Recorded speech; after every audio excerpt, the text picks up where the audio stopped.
Everything changed on that fateful day. Looking back, I know that whatever we did changed our lives forever.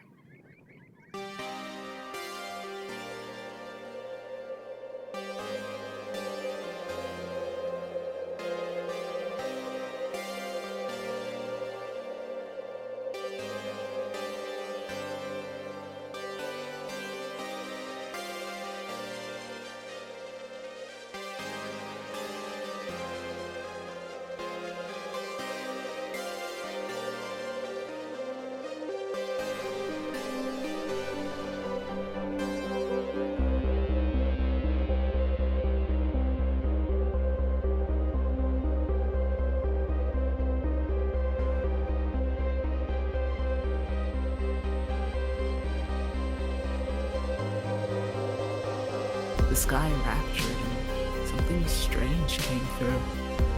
It was a great adventure. It showed us how little we knew about the universe. It was scary, yet magical.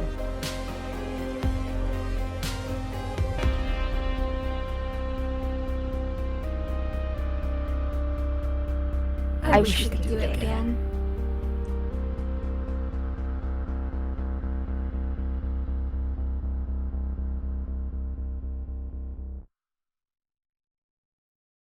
Part 4.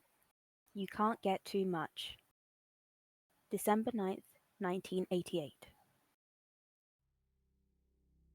The year's first flakes of snow arrived a few weeks back, sending school kids loopy with glee. Coupled with the fast approach of the Christmas holidays, and Cliff Richard's Mistletoe and Wine dominating the charts and the radio waves for what feels like all of eternity, you would all be forgiven for feeling restless. Regis has completed its takeover of the loop, and the mood around Great Yarmouth is dour. Some Christmases will be lean this year. But life must go on.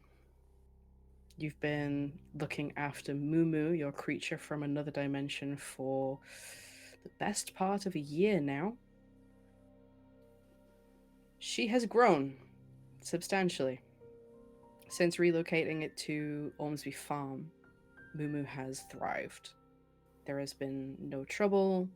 Seemingly nobody is still investigating the disappearance of the item of interest from way back in the spring.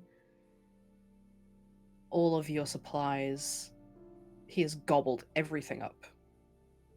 Has enjoyed exploring, has enjoyed learning about things and wandering, but has remained safe.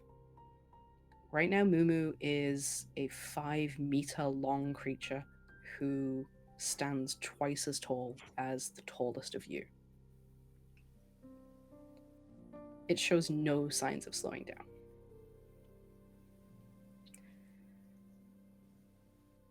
Let's check in with everybody. I think I'm going to come to Kimberly first. Oh, why? I have to go somewhere, sorry. Oh, okay. How is the end of the year shaping up for you? What are you thinking coming into the new year as it approaches? Have you got any resolutions? Oh. Okay, well, obviously a new resolution is to be on the best team possible now that I've got on the team. It's very exciting. Lots of, attending practices and stuff. One would say thrived. I've done really well. And I just want more of that in the future. But obviously the most important thing is about to happen at school, which is the school play. Now, I wouldn't say I was an artistic, creative person, but it's like, for me, it's like the social event of the year. Either you're an angel or you're not. Mm-hmm. And I was gunning for angel this year. And when they dished out the parts, I got one part of a magic wardrobe. I don't think there was a magic wardrobe back then. But and I think the rehearsals went well, but apparently I wasn't operating well with the other part of the magic wardrobe. So I've been demoted to band. I didn't know that Kimberly played an instrument. Oh, she doesn't. I mean, I've gone through quite a few of them. We had recorder, Obviously. obviously. Classic recorder. Ren's Apparently- already struggling. Apparently, I can't play two at the same time, even though I think it would add some variation to Silent Night.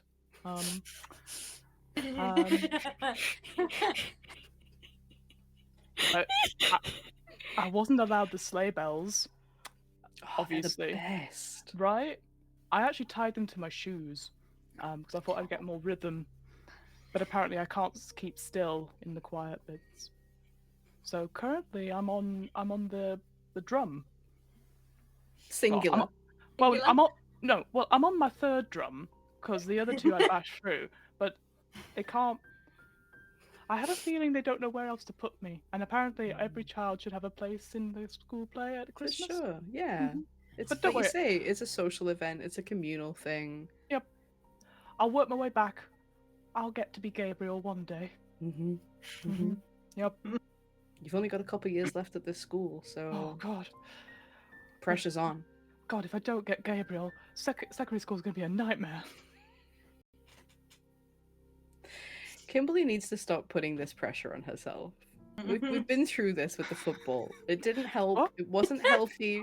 I think you'll find it helped a lot. I think. Look, this is future Kimberly talking to the past. I think it helped a lot because all that pressure indicated growth, which she did. And now she's just doing the same process over and over again until probably when she's 36, she realizes you don't need to do that all the time. Yep. Very relatable content. Yep. Has she been up to anything else since half term? Well, we had to ban Halloween around the chip shop. It's fine. Like just extra chips for everyone, apparently. But not when they're still hot. They melt the buckets. But otherwise, no, just doing the classes. Like I'm pushing it. I'm learning. There's a thing my mum was talking about called meditation. So,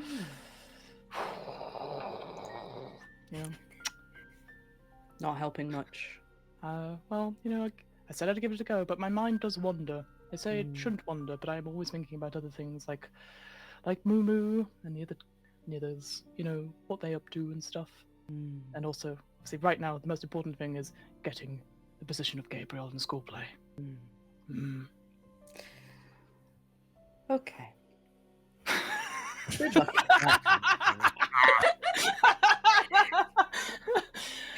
I imagine that's a tone that Kimberly hears quite a lot from teachers. Yeah. Okay. Moving on. Career day. Yeah. What do you want to be when you grow up? Bakery Gabriel. stuff. Gabriel. Gabriel the Angel. Okay. I'd like to come and check in with Becky now. How have you been? What give us a mundane scene from your everyday life as things just tick along.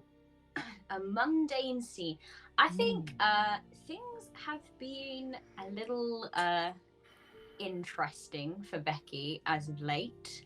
I think in terms of things like school and just general day-to-day life, she's been ticking over pretty well. The school play is indeed here, and Becky is, of course, painting all of the scenery. Absolutely incredible. And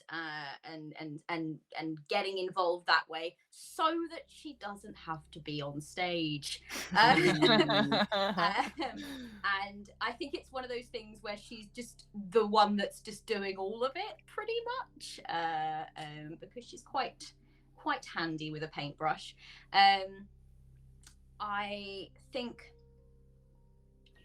she has been struggling recently she's been watching her friends go through a lot, I think, and trying to reflect on how best to help them. I think ANNABETH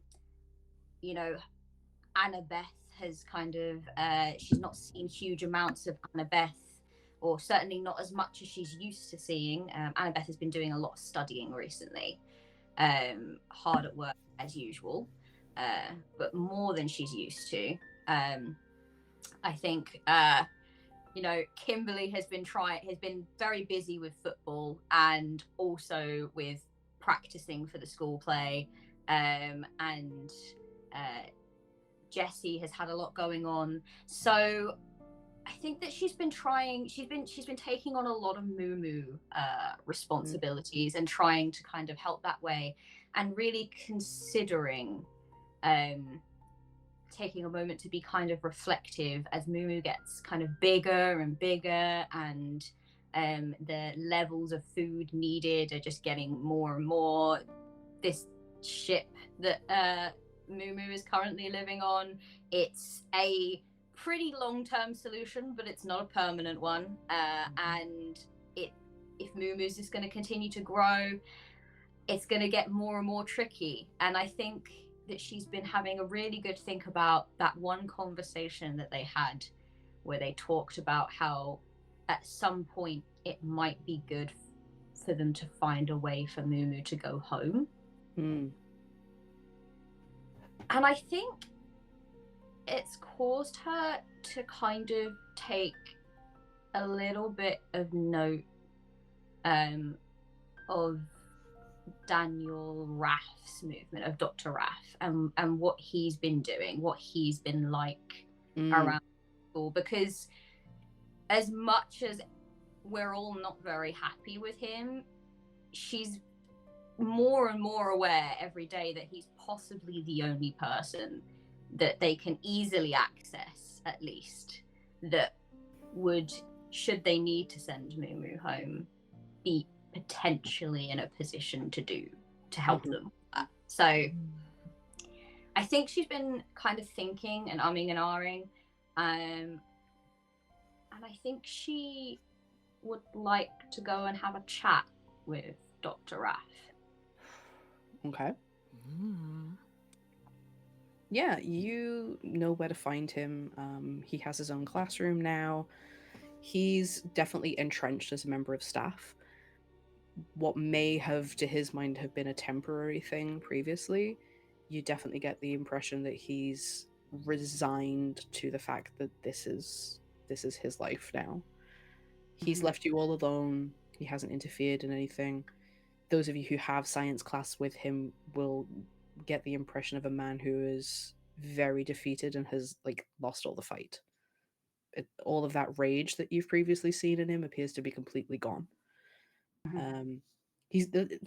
Strangely, that is making him a slightly better teacher now that he's committing to it. He's not dismissive of kids, and he's actually pretty good at helping explain the more abstract concepts that you have to grapple with. But he's definitely not a very happy man. So you can find him, let's say one lunchtime, you make your way down to the science block and you find him in his classroom, and he's just sat on a stool. He used to get those really high stools at science labs. Somebody would fall off every term. And I think people would try to fall off them. They would swing back on them because they were so high. He's just marking papers. He's got a tinfoil wrapped sandwich next to him and an apple in a Tupperware box. A very sad little packed lunch, and he's just going through the motions. I think she really thinks about it, because I think in terms of where she's at school, Becky's standing has improved a little bit since the ghost story thing. I feel like she's a little bit more accepted amongst more of the popular people. They want to hear stories from her and stuff like that. And I feel like she has made an effort to make them pull back on being quite so mean to Dr. Raff as well, because they have been quite mean to him. And she wouldn't have done that quietly. She would have been just quite loud about it.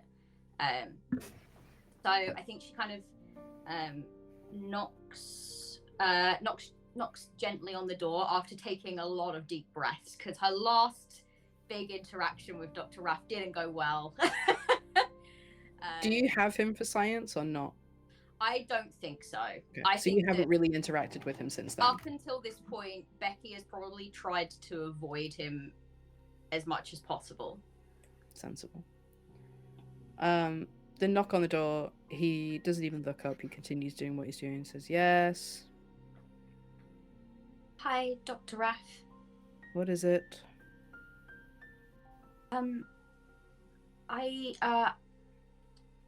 It's me, Becky. Becky? Who's Becky? Oh, hello. Can I help?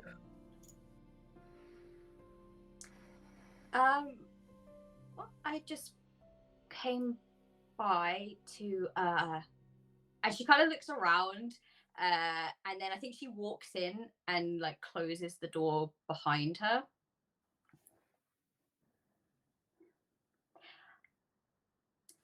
I, first of all, wanted to apologize for us being in your house.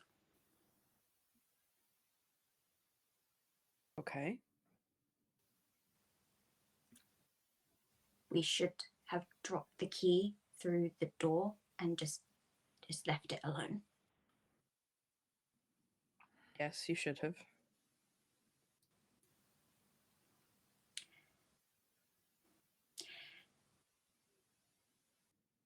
You seem different to how you were at the start of term.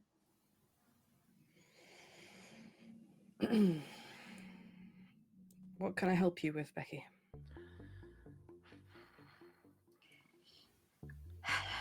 And she really thinks on it.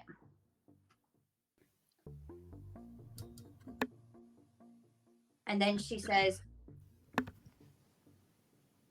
I wasn't going to come and talk to you. And I need you to understand before I do that we're fine and we don't need you. But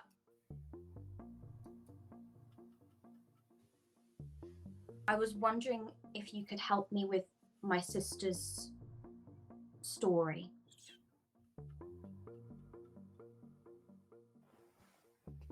The same story that she was asking about before? Yes. You're still helping her with that. She's still working on that. She's still working on it. Okay. You've been working on it all this time? How? We're pretty smart kids. That kind of rocks him a minute. That settles in. And he looks at you differently. Right. Good. I didn't know you had such an interest in science fiction. I have an interest in all sorts of stories, creatures. Yes. You know, I want to study them one day. Do you really? Well, that's a very noble pursuit. It's been the most rewarding and exciting and mind-opening experience of my life. Yes, I highly recommend a career in the sciences. Maybe not this exactly, but if you study hard and stick with it and never take no for an answer, you could achieve marvelous things. You could see wonderful things. There's much to explore. Beyond the norm, there's worlds to explore. You know, it's Yes, and the short amount of time that we were in your house, it seemed like it was something that interested you too. You are good at that. I suppose what I'm looking for is my sister is not very happy with you. I'm not particularly thrilled with your sister, but we can remain at that impasse, I believe, and still help one another's research, if that is what you're interested in. Research, yes. Yes. She's struggling with the ending. The ending where the magical creature gets to go home. Home. Home. What element is she struggling with? How such a thing might come about. Ah.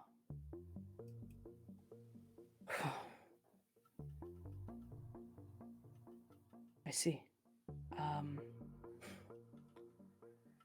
Well, sometimes I'm trying to think how to put it in story terms. You know, if you set something up at the beginning of a story, it should pay off at the end. So if you have a door, for instance, that somebody comes through and then it's closed behind them. Yes. Returning through that same door would be narratively cohesive and satisfying. Yes? Yes. But the key to that door... Yes. And she kind of like leans forward. The meeting of the minds is well, it's lost. And that would have to be recovered and understood. And maybe that might take some time. I don't know if I have any of my notes. It warrants research. I will do some research. You will. Yes.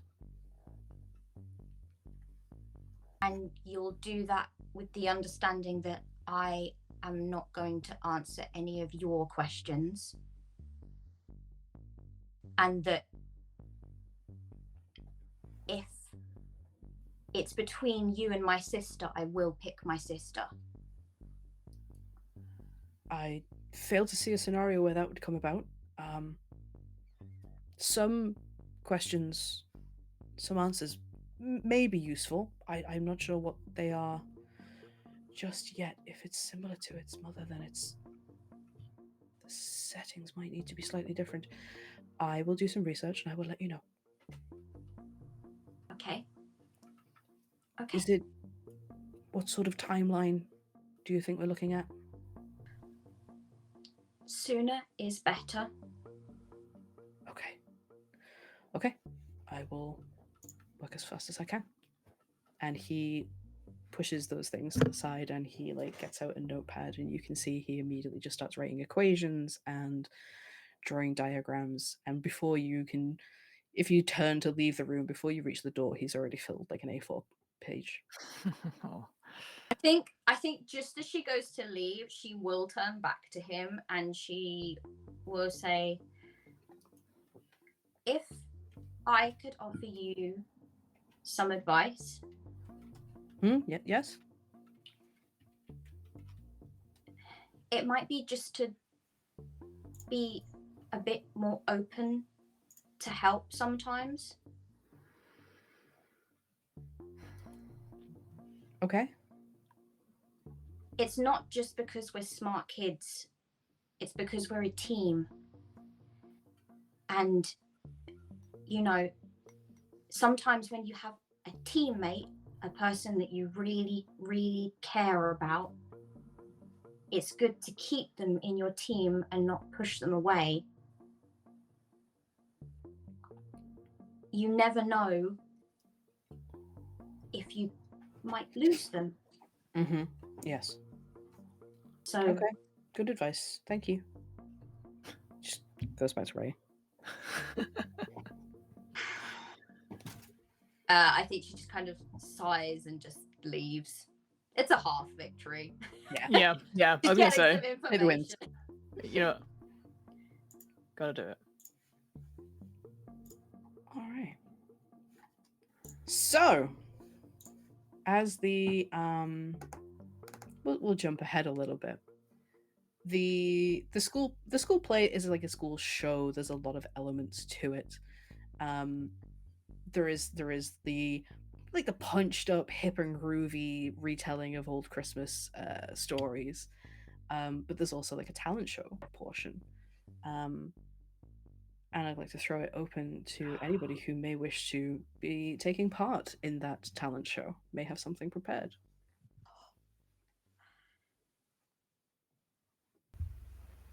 Hi.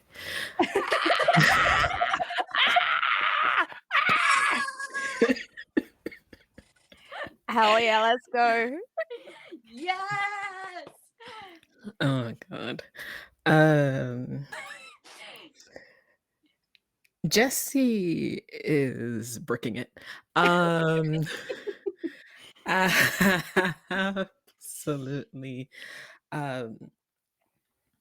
And like Jesse has performed in like the talent show before. Like it's not news. This is important now and really doesn't want to mess up. But it's been months and he's managed to get a few kids from the music class on his side to help him out a little bit. And with shuddering breath and shaking hands, it's going to go forward. I'm nervous for my own. I can't even. Oh. I was gonna say, I feel like Ren is bricking it as well. I am. Are you I am. okay? If you need to take like a deep breath, it's like it's okay. It's There's just no pretend. breath deep enough.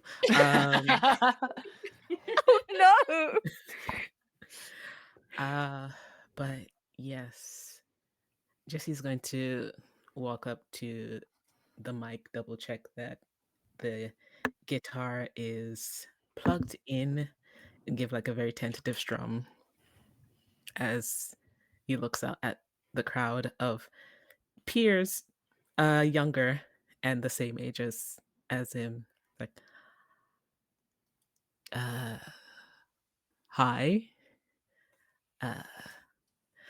I know we're meant to follow a Christmas theme with this usually, but I spent a while trying to figure out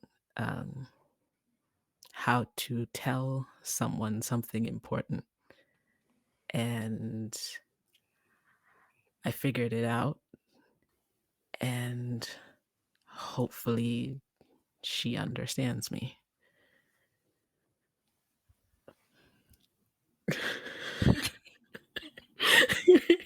I feel like in the audience, Becky and Kimberly turn to each other like, what is happening? Presumably, Wait. Jesse hasn't mentioned this to anybody, even that he's taking part in the show. Yeah. No. I quickly turned to I was just like, who do you think that is?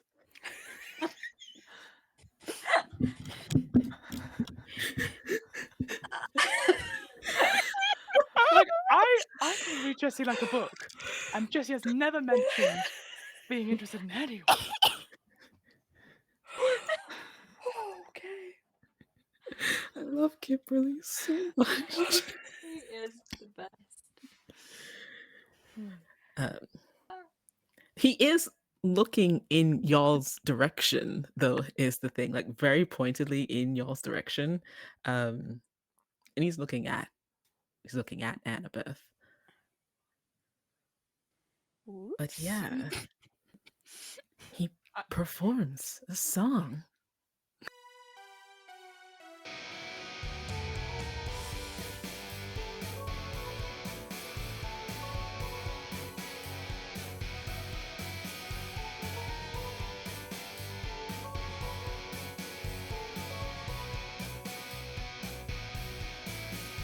To tell the truth, I'm terrified to lose a moment by your side,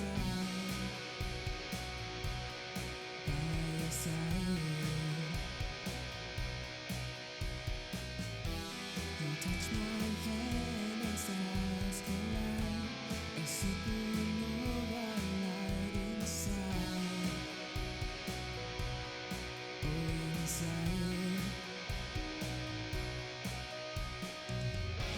I break my heart till I know when I see your blue eyes shine. I count the hours down till I know that I can be the one you want, that I can be the one you want. Baby, I will be the one you want, the one you want, the one you want.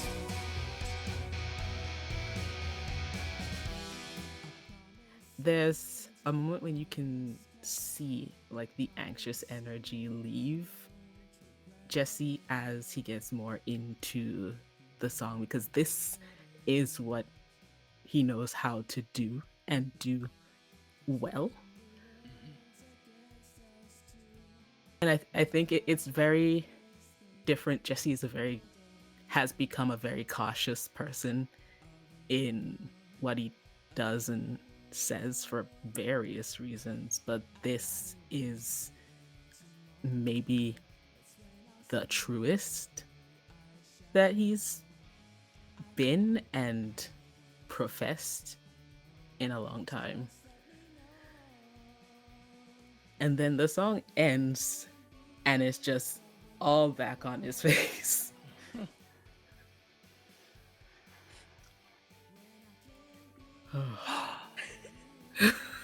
It's Annabeth! I just... Oh! I think Becky this whole time is like I think she's been looking a little bit nervous as well, but she's got really into it and she's just been vibing. And then when you say that, Kimberly, she's like, yes. What? Wait, hang on. When? This conversation is happening amidst uproarious applause Yeah. from the whole audience, because like they've come for a kids' Christmas show and it's just the same old, and it's kids playing the recorder and Jesus in a manger, and then you whap out this Yeah. incredible banger. And you can see like maybe some of the younger parents, like the older parents who are still with it and hip, are like vibing along, and it's just like genuine like appreciation and recognition of pure talent. Thank you. Thank you. And he gives an awkward little like half bow and looks to the other kids behind and around him. He's just like, if you had asked him, he wouldn't have thought the song was very good, but it's all he had. So, yeah, I think he like sees the applause going and just gives another half bow and then backs off the stage. Yeah, Just the like, lights come down and like the Yeah, curtain closes, like, so you can this is- retreat in peace. This was a lot. This was a lot that happened just now. I am gonna say, from a mechanical point of view, Mhm. because you haven't used your pride yet, really. Yes. And because you just used it so spectacularly, you can basically hold that pride. You can use it at any point in Nice. this adventure, um, especially if it comes to something relating to Annabeth. That would get like top marks. Nice. Top marks from the teacher slash GM. Mhm. Gold star. Jessie is the teacher's pet this week. How That tracks. Yeah. So you perform, and the rest of the show goes on. And at the end, everybody is gathered round. There's like mince pies and mulled wine in the canteen, and people are milling around and talking about what an excellent show. Like as you pass through at the end, so many people are talking about your song. Even other kids who were in the show were like, "Yeah, that was really good." And you, who would you seek out first after that show? Your dad is here. um, yeah, probably he can't go by Annabeth right away. So probably his dad, just to like check in. You see him. He's clean shaven, not dressed up, but he's like got a nice shirt on. That's about as much as he extends to. He looks pretty good. And he's talking to a woman who has her back to you, and he spots you over her shoulder and gives you a big smile and a wave and says, hey, that was great." And the woman turns, and you recognize your mum standing there talking to him, and she throws her arms out and is like, "Jesse, that was so great. Well done, babe." When did you get here? I snuck in. Why didn't you? Oh my God. Because if you tell somebody, it's not a surprise anymore. That's what surprises are. He just hugs her. Yeah, she wraps you in a big hug. And as she's hugging you, like, dad claps you on the shoulder in that way that your dad does. It's like, that was a good gesture, bud. That's pretty good. It took a minute. I figured it out though. I knew you would get there. Thanks, Dad. What did she think of it? I haven't talked to her yet. Oh, okay. Well, let us not cramp your style. I mean, you're not. And he's like looking in between the two of them. It's like, no, you're not. You're not cramping my. Yeah, no, I think I saw her over by the Christmas tree. But hey, don't be too late out. We he like looks at your mum, and there's like a conspiratorial look between them. We want to talk to you about something later. So don't be out too late. It's not, you're not in trouble. It's nothing. Well, it's nothing. I mean, we're pretty excited about it as a possibility, but you're not in trouble. Don't worry. Okay, cool. I will not be out too late then. Cool. And don't eat all the mince pies. I know what you like. I make no promises. That's my boy. Um, As you walk away, you think you see them grab each other's hand and do a little squeeze. this day is the best day of my life. Somebody clip that.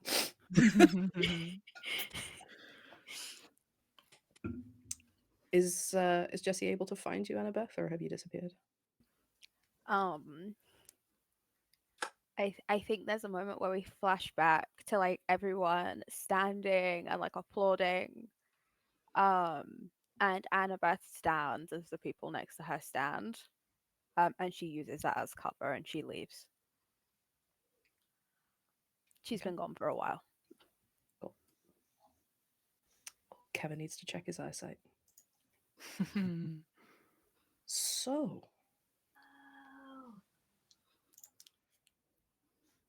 we have reached introducing the mystery. Nearly an hour in. Stop being such good role players, you guys. So a couple days pass, and you get through another school week. And one morning, it's a Friday morning, you decide you are going to go and check in on Mumu before school, as you fairly often do. you meet up at whatever point that you do, whether you gather at the Wendy house and then move off, or if there's like a chain, somebody knocks on somebody's door and collects them on the way and they collect the next person. Becky and Kimberly and Jesse, you are making your way over to Ormsby Farm. I'm going to suggest that you're on your bikes because we know that's quite a journey and you have to get back to school on time. You want to check on Moo because as great as Moo has been recently, it's been acting a little bit different. Not weird, because what is weird when you're talking about an alien creature, but differently. It's been standing at the edge of the water quite a lot recently and looking off into the distance. It's looking in a really specific direction. And I don't think it would take much for you to put together that it's actually staring in the direction of the loop. And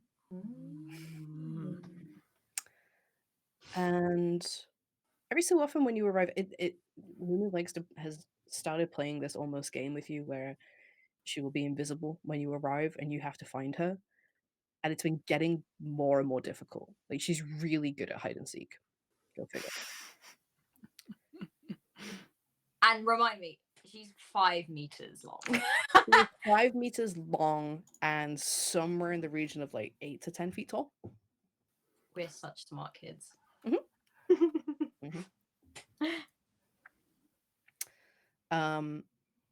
So yeah, you are on your way to Ormsby Farm. I just can't believe, like, how long has this been going on for, Jesse? I'm still in shock. It's been quite a while, Kimberly. Like, does she know? Like, I'm completely blindsided by it. I mean, it's all great. I'm like, yes, 2 thumbs up from Kimberly, but when? How? Why? Okay, so to start off with, it hasn't really been going on as we haven't. It hasn't been. It's kind of. I don't know. Becky's eyebrows are through the roof at this point. Like, just a single eyebrow, like. And as for the when last year, what? Yeah, I mean, it's we sort of almost, but we didn't, and then and then I was kind of, because I wasn't. There was a lot going on with my parents and stuff, and then you know, that was kind of. And then Annabeth had like her own thing going on, and so like it wasn't. And then we weren't really like, miscommunications were happening, and then I wanted to be kind of direct. Finally, have you seen Annabeth? So you haven't spoken to her about it yet? No. I mean, I tried to find her after the show, and I couldn't find her anywhere. Did she see it, or did she just like have like a really bad bathroom break, like at the wrong time? No, I think she saw it. I'm sure she saw it. It was very good. Maybe you should do it again so that she really sees it this time. It was a lot of effort to get it that. Yeah, no, I was thoroughly impressed. It was like a big reveal of who done it. It was Jesse. It was really, really, really good, Jesse. Yeah, no, I really liked it. I mean, I would like it if it was about me, but it wasn't. It was about Annabeth. Yeah. Okay. That's a weird compliment. I just was not expecting. I would be okay with it if you were in love with me. I'm just saying. Hang on. Right. Hang on. I just need to dissect what's going on here. No. Hang on. Fiona just trying to be more Kimberly, and I was like, no. Too far. We don't need any more plot twists before the end of Christmas. don't know that we need that extra complication. Nope. I think Becky's been kind of listening, and she's been like looking more like she's been joining in with the conversation, and she's been kind of like happy to be like very complimentary towards the song, but she is looking like a little bit like worried. And she kind of says, I just figured that maybe you talk to her afterwards. I haven't really. I'm a bit worried about her, actually. Ever since we got Mumu back, she's been really quiet, and she's always studying. Like, Dad keeps having to tell her off at the dinner table because she brings her books with her, and her exams aren't for like months, you know. And she only really comes out with us when we're going to go and see Mumu, and she always meets us there. She never comes and walks with us anymore. Don't you think that's kind of weird? I mean, yeah, it is weird. I don't know what's on her mind. I mean, she might just be hungry.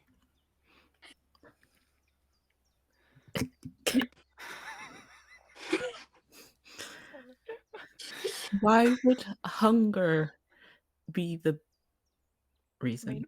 I mean, I don't like speaking to people when I'm hungry. Maybe, but I just feel like if she was hungry, she would have eaten something, you know? But I guess whatever's happening with Annabeth, it's probably connected to Mumu as well, right? And they have that special bond. So Do you think maybe it's because Mumu's acting weird? But that's more recent. This has been going on for ages. maybe it's the other way around. Huh. Maybe. And she like gets her sketchbook out and makes a little note of that as like a possible. This is a Becky theory page on her sketchbook now. Research page is now in her sketchbook. And she kind of says, I just talking to her doesn't help, really. She seems, and I don't know how to help her, but Jessie, you're really good at it. You're much better at talking to Annabeth than I am sometimes. So I thought maybe you would have spoken to her. That's all. I tried. She wasn't there. And I'm starting to feel like that wasn't an accident. Look, okay, let's think like proactive. If talking doesn't work, we have to trap her and confront.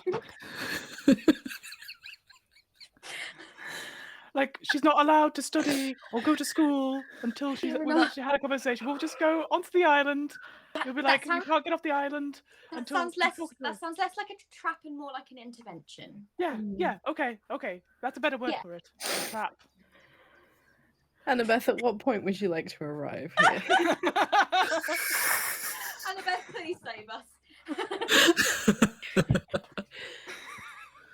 I guess at the point where they've set up the trap, like They dig a pit. They dangle a copy of Frankenstein. Yeah, Frankenstein, a poet. Mary Shelley, poetry. I pick up a rock and throw it. Incredible. Like, I guess after the outrage has died down a little bit, not at the opportune moment, at the next point. Are you potentially already there, or are you very much playing catch up? Yeah, I'm already there. Okay, cool.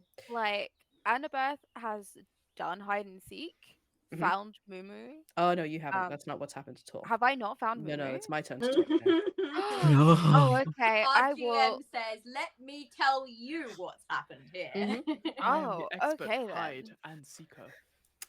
As you approach your hiding place for Mumu, as you approch the peninsula of Ormsby Farm, The first thing that strikes you as strange and off, the first thing that sends a little red flag shooting up in the back of your head, is the not a stream, but the trickle of Regis vans that drive past you at high speed away from the Oh. farm.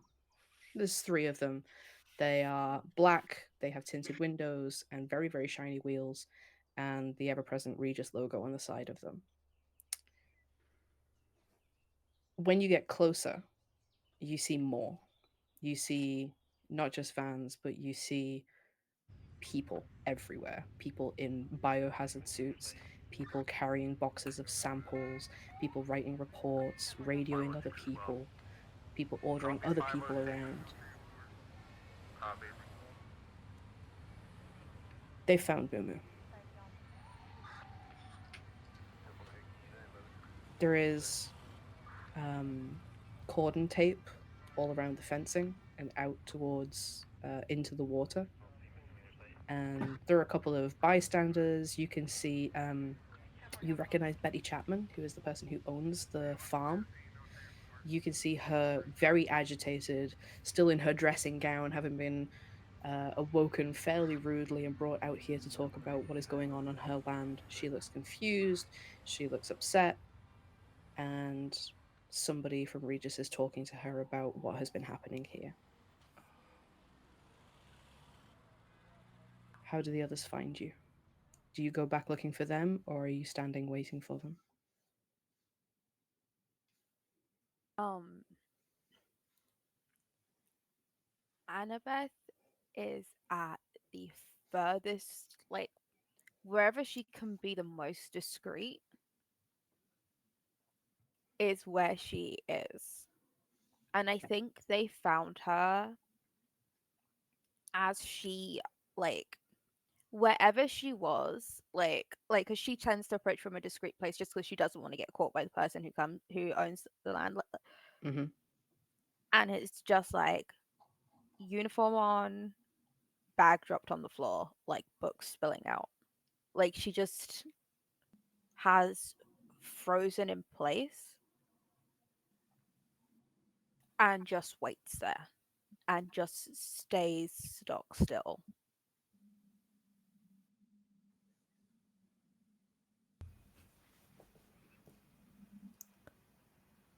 Annabeth? Oh no. I think Becky Um, kind of gets off her bike and just kind of falls to her knees next to Annabeth and just like puts her head in her hand, like. no, it might be fine. Mumu might be invisible. It might it might be a thing. We might be able to do something. Hmm. We might be able to do something. Yeah. Like Mumu went missing before, and it was fine because they were invisible. And we found them, and it was fine. We'll do the same thing again. It's just like one level up, advanced level, hide and seek. Becky's gonna turn to Annabeth and say, "Can you feel Momo?" Um, I think the second that Becky dropped to her knees, Annabeth just reached out and very lightly put like a hand on Becky's shoulder. Um, and you kind of look up at her, and I think I already know the answer. And she just does like a very small shake of her head. Oh. I don't think Becky says anything else, but a very deep sense of guilt begins to instill itself within Becky, because I think she thinks that Dr. Raff might have done this. Whether that's the case or not, I don't know, but she definitely thinks that that is the case at this point. Okay. And I think that the way that for the last few weeks, as we kind of skip forward a little bit in time, she's been going to visit Dr. Raff, and she started off very cagey, but as they kind of sat down and have been like doing research together and stuff, she has been a little bit more talkative and a little bit more open to talking to him and getting like excited about potential theories and stuff. And I think she thinks she has been betrayed at this Okay. point. We talked, Taylor, about your connection with Mumu and how for the last few weeks it's been fading slightly as Mumu has grown and has explored, and as you have become wrapped up in your own things. It's like a distance is growing. You can't sense Mumu as clearly from far away. You have to be closer to get the same impressions, to get the same connection as you had before. So right now, it's easier for you, if anything, to tell the distance between yourself and Mumu. You know Mumu is not just over the hill. As you're thinking that, Becky, you're looking around at the sea of faces, the black-clad officers making notes and memos, and the bright yellow of the biohazard suits, the people tromping around and going past the cordon, bringing things to and fro. One of them comes out holding one of those Ziploc like evidence bags, and it's something that you have left there. It's a sketchbook of yours or something that you have left, and they're taking that in to test and sample and investigate. But as you're looking, you spot Daniel Raff. You can see him there. And I want you to give me an empathize roll, please. Oh, this is gonna make all the difference as to what is about to happen. The small fury of Becky Stewart. Mhm. And now I feel on this whole Regis team. Oh, Lord. Oh. 0 successes. I'm gonna spend a luck. Cool. Because I feel like this is an important one. Come on.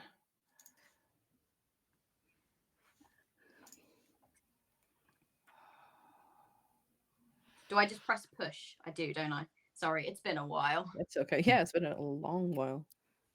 Come on. I just do the roll again. No Nothing. successes. Okay. Bear with me. God. Actually, because I didn't consider this, my pride is I see Ooh. the world differently, and I feel like I've been looking at Daniel Raff's position differently. Can it back? I don't know. I'm not sure if I'm pushing it a little hard here, but I don't know. So candidly, I think there is going to be a better time for you to use that later. okay. It's up All to right. you. You're still going to get something. The way these work, intentional loop, is you don't just fail. What I am checking is I've got my list somewhere of interesting things. Consequences of a failed roll. Here we go. You get what you want, but you suffer a condition. You get what you want, but more trouble results. You only I'll get take some of what you want, but things get worse. Ooh. You lose this chance, but see another opportunity for later. Yeah, you go ahead and choose. I'm okay with that. Ooh. I get what I want. I can take a condition. Mhm. I get what I want, But more trouble results. results.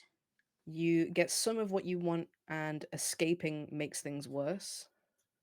Or you lose this chance, but you see another opportunity later. I will put it to the group. What do you guys think? I think you're going to jail. That's what's happening. Kimberly thinks that about a lot of things, though, Yeah. so take that with a pinch of salt. Yeah. That is true. I mean, I feel like I could definitely make a case for taking a condition, and the condition being upset. Upset, for Yeah. sure. Yeah. Yeah. I feel like that could be a thing. Yep. I'll go with Unless that. you have a story idea that might be better otherwise. But I think that works. I think you're going to be in enough trouble. I don't think I need to lay it on you back at this stage. okay, I will take that condition then. Life of crime. So yes, you can see him talking to a Regis agent, and just that, like that almost immediate confirmation, he must be involved. There he is. The rage, the adrenaline that just flushes through your system almost clouds your vision. But After a moment, it's quite clear the way he's talking. He's not talking, he's yelling. He's shouting and gesturing and pleading. He's really angry and really confused about what is going on here.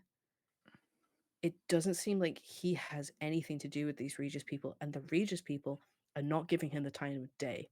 They are not engaging with him, they are not talking to him, they are asking him to stand back. They're not working with him right now.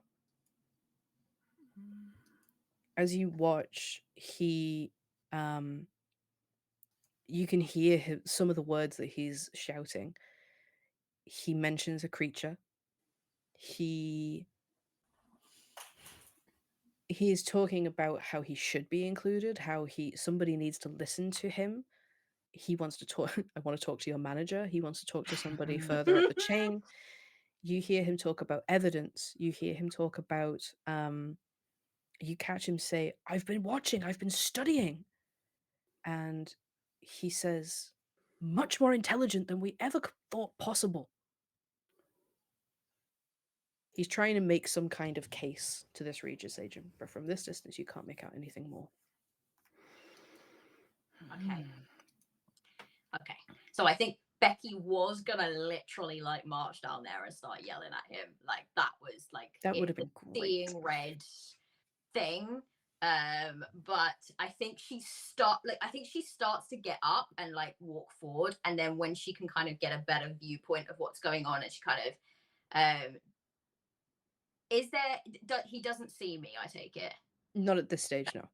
No. Okay. I think she kind of like starts to walk forward, and then upon hearing that he's shouting and getting upset, she then instead like darts behind a tree and just like listens. And then as she's listening, and she's realizing, and I think that realizing that Dr. Raff might not have like been the reason for this is good. And she's happy about that, but it also means that she doesn't know how this has happened, and she doesn't quite know how to fix it, and it sounds like he's having a hard time making whatever case he's trying to make, and so maybe even he can't fix it. And I think like seeing like that sketchbook come out, it's still going to make her feel like she's maybe to blame, maybe she forgot to do something or somehow tipped them off. So I think she just kind of is like against this tree, and she just starts to cry. And that will be my upset condition. What about the rest of you? Anything you want to do?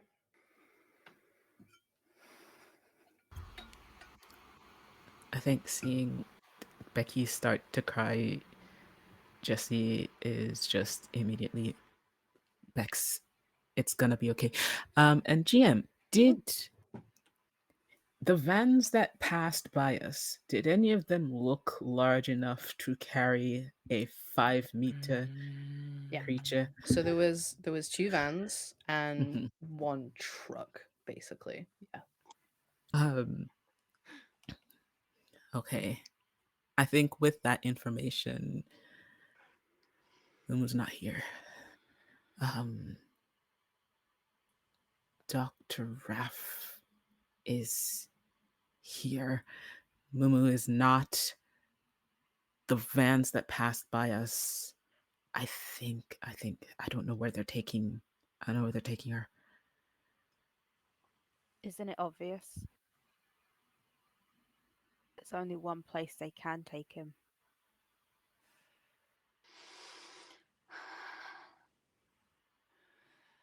I bend down and I pick up my stuff. Guys, look, no wait. I think it's time for Team Distraction Force to reunite once again. We've got to break out our 5th member. We could do it. I can find some stuff and we can go to the loop. We've got to get Mumu back. We don't know what's in there and what it could harm it. Could harm her. It's Kimberly, not that's just a an government underground facility. tunnel. It's a high security facility. They're literally designed to keep her in. But we've broken into high security places before and successfully got out of them. don't think they're going to leave a key card dangling on the side of the building this time. It's just advanced hide and seek. We can do this. We've done it. We played it several weeks. It'll be fine. Just play it as a game. How fast were those trucks going? Regular traffic speed. They weren't breaking any laws. If we can get to them before they get to the facility, we might stand a better chance than trying to break Mumu back out of the loop. And then what? We can't bring Mumu back here. Mumu doesn't fit in the Wendy house. We have nowhere else to keep her.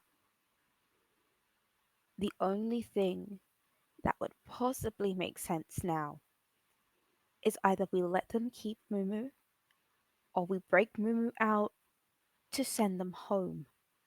And we don't know how to do that.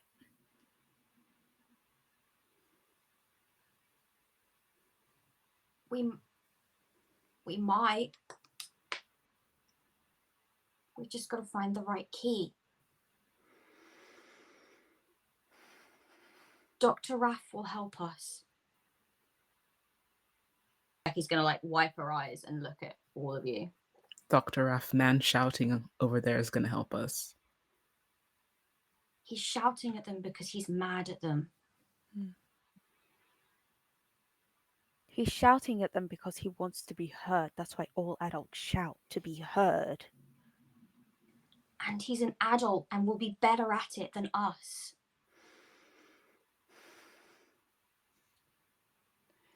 He used to work there, right? He used to be a part of it. So maybe he knows. Maybe he has. There was a He has a partner. person on the inside. Yeah. There's a chance we can do this. I can talk to him. I can get He only disguises. cares about himself. He's not going to help.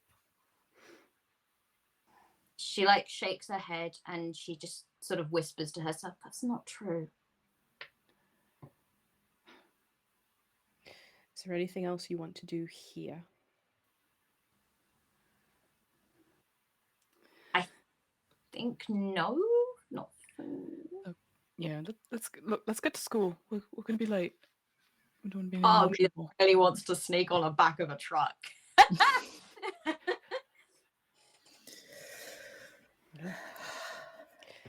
The last thing that happens as you turn to leave, you throw one last glance at Daniel Raff and you notice that he is also given up and is getting ready to leave.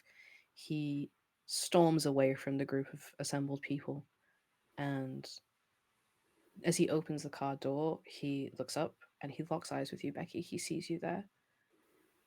Like tears streaming down her face.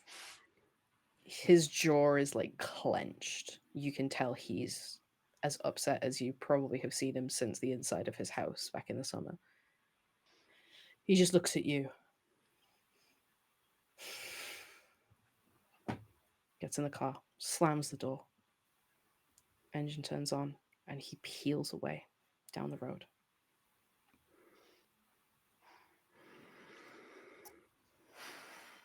Are you heading to school?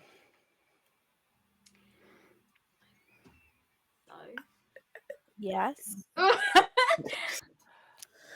I don't see what else we could possibly do at this point.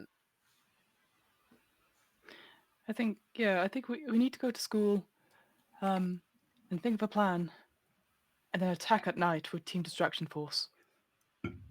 That's what I'm thinking. Okay. There'll be high security around. Like look, I don't know much about these things, but we rush in without thinking, it'll be worse. They need it when they don't expect us. Like you said, like a key card on a chain. They weren't expecting that. Maybe there's other ways we can get in. We can rescue her. There's nothing you can do right now. You've got to go to school.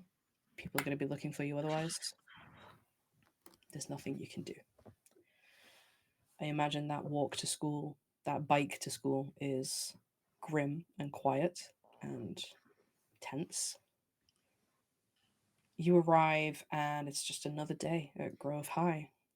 The old ancient robot gritters are out on the yard, crackling over the frost, trying to make people less likely to slip over at playtime.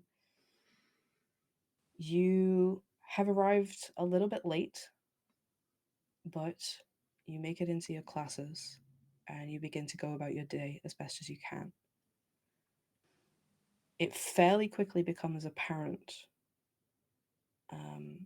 somebody who would have science with Dr. Raff. You make your way to that class, and it is not Dr. Raff standing behind the desk. It is Mr. Parker. He is droning on in his monotonous way, and he informs the class that Dr. Raff is called in sick today, and he will be substituting.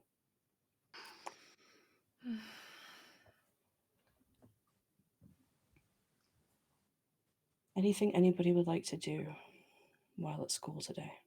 How do you go about your routine? How has the morning's events affected you? I'd like to go first, if that's cool. Um,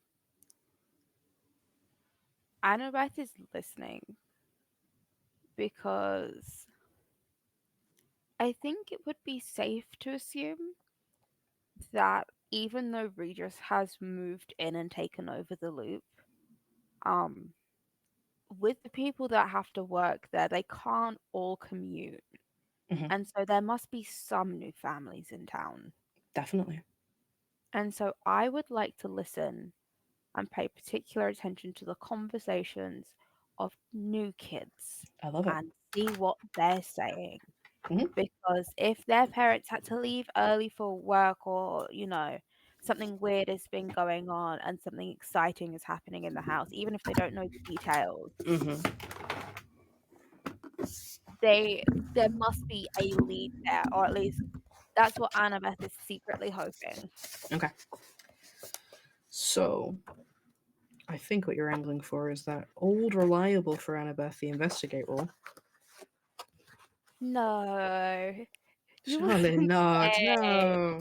Investigate me. You. Very Me. good at it. Go on, triple success. I dare you. Triple Ooh. success. Oh, look, hang on. Where's investigate? Oh, I roll like 8 dice for this. I'm going to be honest, actually. I feel like this is probably a comprehend Oh, more than I an rolled investigate. 7 dice for this. Which, well, they're both mind. Exactly. Yeah, Okay. finding the right piece of information. I think you're not looking for hidden objects or understanding clues necessarily. You're trying to find the clues. Mm-hmm. So I think I have to say comprehend. I get 1 whole success, One but whole that's better success. than Yay. 0. It absolutely Nice is. work. So the game master will give you the information or ask you to come up with something on your own. If you fail, you get bad news, but you didn't fail. So well done you. Oh, I forgot to tick off a thing on my countdown. Bear with me. Dislike. Whoops. Did I not mention there's a countdown? Why Oh. would you stress me out in this Yeah. way? That's what I'm here for. Oh, I've no. made a lot of promises about these 2 episodes, okay? I've got to deliver, and this is how I'm doing it. I feel like I'm not there's a sure how I plan. There's feel a about plot that. happening. Yeah. Oh, surely A not. plot in our actual play? Get out of here. Outta here. Get out of here. Yes, okay. Investigating rumors. So, there is a new kid, Sebastian. That might not be a very 80s name, but that's what he's called. His parents were ahead of the time. He is new. He has transferred here from somewhere else where the loop has operations because his parents have been brought in. They are fairly well to do, like middle management. And he's kind of struggled to settle in. Changing schools in the middle of a school year is never easy. And do you think you would have befriended him or No. Okay. I have exactly 3 friends. And I It's a don't one need in, one any out more than policy. that. Nobody's volunteering. Nope. Becky, you're out. Sorry. What? Becky, we're done here. Um, so he's the person that you focus on, and at break time you kind of try and stay close. You try and listen to him talking. He has managed to make some friends. He's quite a quiet kid though, so the conversations that he's engaged in, he isn't really leading them. He's not the one to volunteer a lot of information. But his friends are a rowdier sort, and the conversations that you hear them having, they're getting very excited about something that was happening this morning, some rumor that they've heard, and so you lean in and you think, oh, this might be it, this might be it. But then you hear them, they're talking about the leisure center, they're talking about the swimming pool, and they're getting really excited for something that is coming up, that they must be building something, like they're putting in a new slide or one of those new inflatable things, like the course that you run, it's like an obstacle course but it's on the water. Oh yeah, you'll be rubbish at that, I'll push you off it. When's it opening? I don't know, but it's shut down and a big truck turned up and delivered something, so it's gotta be right. Is it going to be what? Is it going to be a slide though? Or is it just going to be some more treadmills for the adults in the gym? Nah, it's got to be the pool. The pool is shut down. They're getting really excited about these rumors that they've heard that something is happening at the leisure center. Like, Annabeth fully butts in. She's like, was there not like a brand on the side of like the truck? What? Because it words on the side of the truck, because then you can tell if it's a gym equipment or a slide. I don't know any gym companies or slider companies, so I wouldn't know. I don't know. It Have was you just a ever really looked at a phone book in your life no SWAT. What would I need one of them for? to figure out if it's a slide? Well, I'm gonna find out when I go to the leisure center at the weekend, aren't I? Well, It was not a if it's massive. closed. It was a massive truck. It's got What it color was it? black Why would they put something fun in a black truck? for a surprise. I don't know. What else would it be? Do you know anything? Because it doesn't sound like it. This is just what I've heard, alright? So you haven't even seen the truck. No, I haven't seen the truck. I'm at school. Some of us turn up on time. Okay. Who's the SWAT now? Well, don't believe me then. You miss out. More slide for me and my mates. Or what, are you going to stand at the bottom and bar me from entry? Well, you're not interested, so I won't need to, because you won't even be there. Bye. You got me good. Bye. This is like close ranks and turn around and like, who is that anyway? Butting into our conversations. Annabeth making friends. Fantastic. Nah, you get more information when you goad them because they want to be right. For sure. Fantastic. I am torn because I think I'm done with school, so I'm gonna go and find my friends. Cool. Um, You go looking for your friends, and you accidentally find Jessie first. I look at Jessie. What is it? What's wrong now? I think I know where they're keeping Mumu. I don't think that Mumu's at the loop yet. That's great. That's amazing. Cool. We can do something about that then. Are we leaving school? Yeah. I don't think that we need to stay here much longer. Cool. Actually, before we get the other two and actually leave school, um can I talk to you for a second? Now. Yeah. Um. You're not Okay. leaving me a lot of options right now, Annabeth. Uh. She looks down at her shoes, and then looks up and looks around and like sees those kids hovering. Um. And without thinking, she grabs Jesse's hand and pulls them away to find somewhere quiet. As Annabeth pulls Jessie aside, like the moment that it looks like she's about to say something, he just goes, "Wait, just um, I am sorry. Okay, What? I okay, for a lot of things. Uh, I don't know. Maybe the whole doing a performance to tell you that I like you thing, maybe that wasn't the best thing. Maybe I should have like run that by you beforehand. And also earlier in the year, there was things that I said out of anger, not at you, but just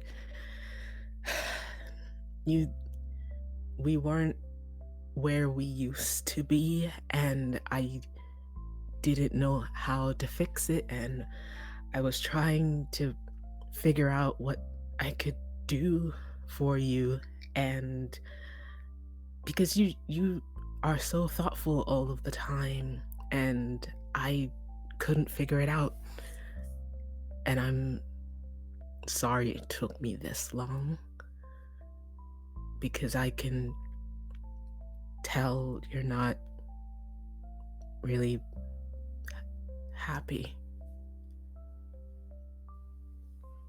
I. There was nothing to fix. We were fine. Everything was good, and then I don't understand what happened. Like, you've been off with me for weeks, and then I thought the song was great. I thought it was lovely and beautiful, and you clearly put a lot of time and energy into it. Like, but I'm so confused. You haven't been the same since I came back from America, and I thought that maybe, I don't know, like you had like found someone else to have a crush on in like Manchester, or that Anna, maybe I had done something wrong, and it's fine. That's fine. I don't care. I mean, I do care, but like it doesn't. I just want you to be happy, and you were making me happy, and then you just didn't want to be around me anymore, and I didn't know what I had done, and then other stuff happened, and everything just got so much, and it's okay. I will be. But then the song confused me, and now I just. What am I supposed to do with this? I wasn't I wasn't trying to confuse you. I just Annabeth, I was scared. I was really scared. What?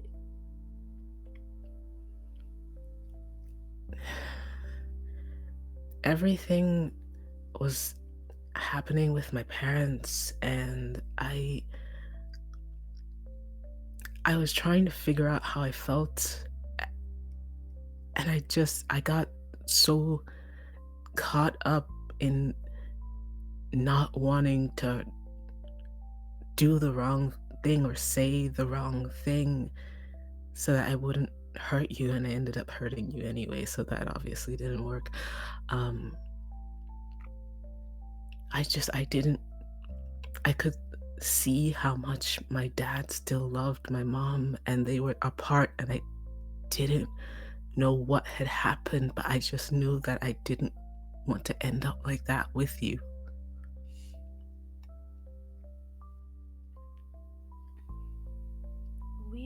not our parents, I know.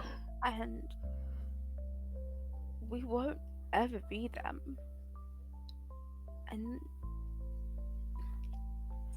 like, you never have to say or do the right thing, because when you think about it, when you overthink things, when I overthink things, that's when things go wrong.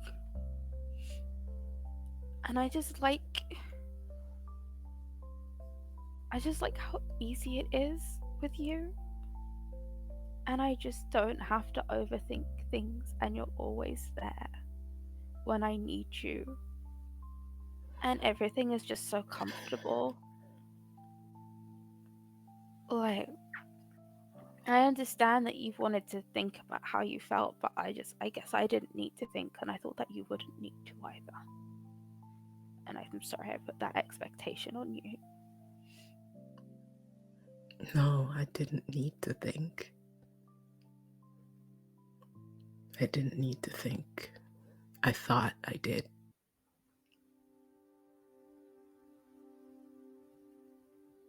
Because the way I feel now is the way I felt then. It didn't change. I guess I understand better.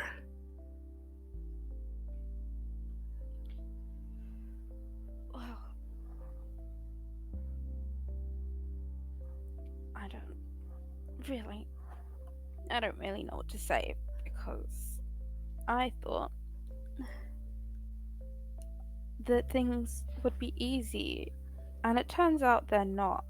And things just haven't been easy for a very long time. And like, even since before Moon. And I wonder if they're just going to keep getting harder as we get older, or whether things are finally going to kind of clear up.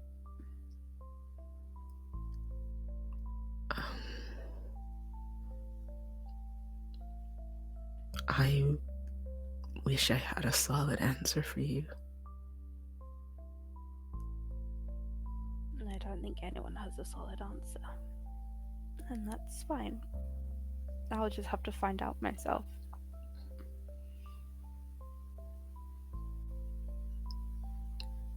You don't have to find out alone.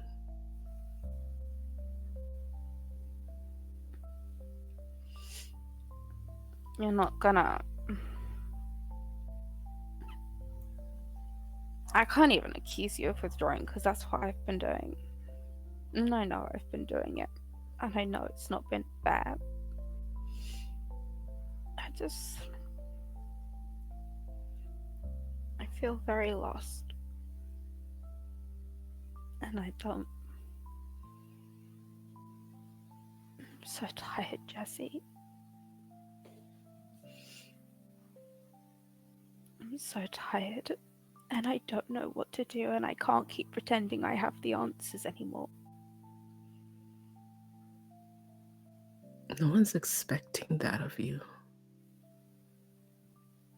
We let you have that because we thought that's what you liked. It's not what you have to do.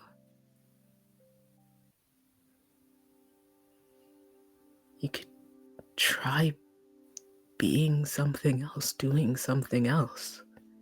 We'll support you.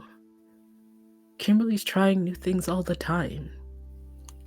Honestly, Kimberly, taking this school by storm, taking me by surprise, like, honestly, so proud of her. She's doing great. Yeah.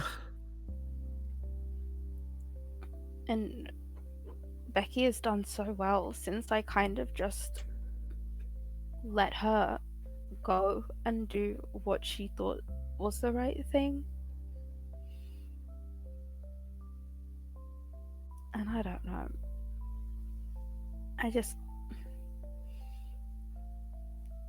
If I'm not leading the charge, then what good am I? I don't really feel like I have anything left to offer. Why do you feel like you have to have something to offer, ANNABETH? We like you. no matter what you're doing, I like you just the way you are. And yeah, it makes me sad to see you withdraw like this because I just want you to know that you can talk to us. You can talk to me.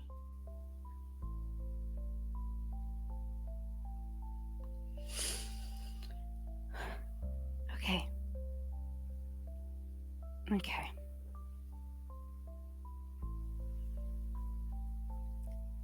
I don't.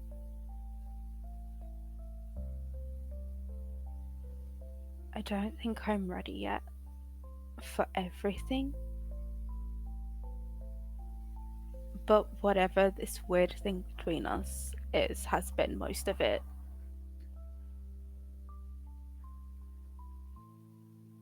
Like, I missed you so much while I was away. And I just wanted to come home early, but I couldn't come home early. And then when I came home, you weren't. It felt like you didn't want me around. But that's obviously not true because you sang a song for me in front of the whole school, and they don't even do that in books. And that's wild and amazing. And when all of this is over, I'm definitely going to be bragging about this just a little bit.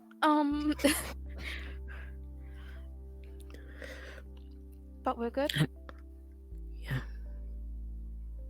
You want to know what happened when you came back from New York?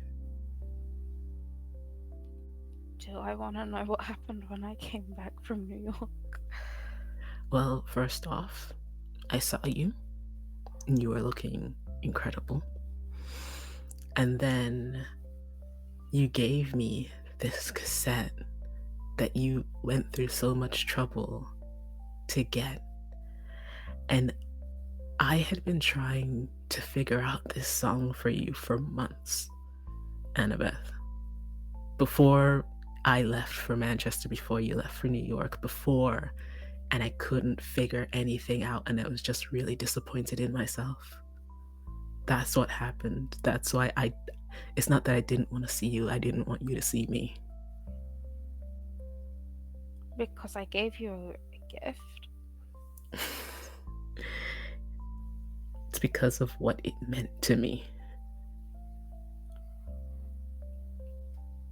Well, I don't go through that much effort for just anyone, but I think that you're probably the coolest person that I know. Definitely the coolest person that I know. So, you were worth it. I You mean, are worth it. ditto. Well, maybe, once we've gone and we've saved Mumu, we can be cool together. Whatever Yeah. that means. After we save Mumu, I think we're gonna have to have another talk. But not just you and me, all of us. Yeah, because I mean, if we're going through this, I mean, at least kind of Kimberly and Becky, even if they're keeping it secret, seem to have it going quite smoothly.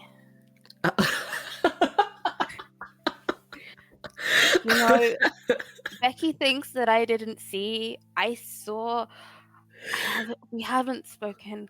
So we were at dinner, and like we're walking like back into like the school as we're having this Yeah. part of the conversation. I was like, and like I saw her sketch pad, and there was like a little heart with like Becky Chattelberg in it, and I really needed. I was having a moment, but I did clock it. And I do think that we might, as a group, because I'm all for this. I just think that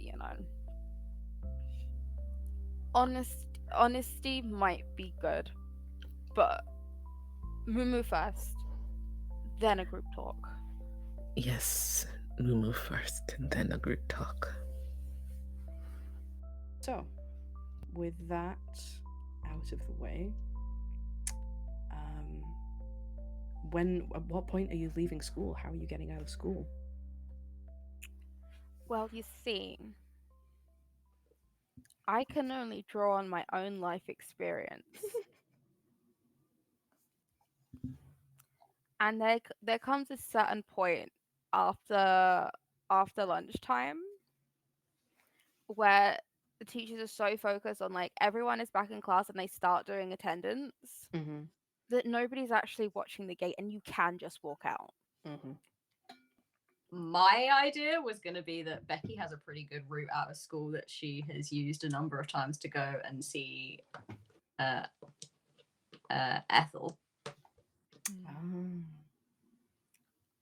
We should do that. Okay. I love the gate idea too. I do love the idea of just bold as brass walking out the gate when no one is looking. But That is Yeah. very Annabeth. Okay, let's get sneak rolls. Alrighty. Sneak, not sneak. Sneaky, sneaky. I Where's only my rolled 4 alchemy? dice for this one. Come on, alchemy, where are you? It's okay. Oh my goodness. I got 3 3s and a 6. Woohoo! 2 successes. Very nice. That means you could Sneaky. potentially give one to somebody else if they fail. Which I might have to do. I'm looking at Mhm. Kimberly. No successes. Okay. 1 success. All right. I'm gonna give my success to one of my successes to Kimberly. Sounds good. Yeah. Probably looks Make like it me out. literally putting my hand over Kimberly's mouth like, shut up. Oh, sorry, I'm just so excited. Leave your football boots. You don't need them. But what if I do? I will be embarrassed if I don't bring them. So you Distractions will get us looked at. Oh yeah, that's true. Yeah. make your way out of school in the middle of the day, bold as brass. And you head across town to Yarmouth Leisure Centre. Now, this is a relatively new building. It's one of those civic improvements that got built after the large influx of magnetrine freighters brought in enough trade for the council to be able to afford such things. You've probably all been here before many times. It's your pretty standard swimming pool, gym, sauna, spa, all that kind of thing. As you do you just walk straight in? You can walk in. The leisure center is still open, but you do see vans, black Regis vans, parked all around the outside. And there are a lot of again black suited, and the occasional biohazard suited person walking around in and out of the building. I'd like to, if you'll excuse the pun, do a loop around and see, like, just from a distance. Because the thing is, we're supposed to be in school right now. Mm-hmm. And it's going to be real suspicious if we just walk in. Okay. So I just want to kind of do, like, a little circle. Cool. And see what I see. Okay. Now that sounds like an investigate. Finally.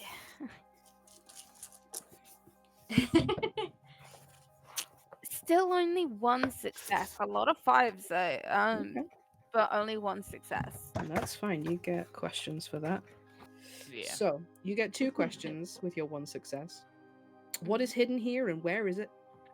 What does it mean? What has happened here? How can I get into, out of, past something? What threats can I perceive here and where is it? Just kind of catch How can the first question is how to get into / past. Okay, so the entrances and exits that you can see are the main entrance. You would walk through the main sort of double sliding doors and into the foyer. When you walk into the foyer, you would be able to see the pool off to one side.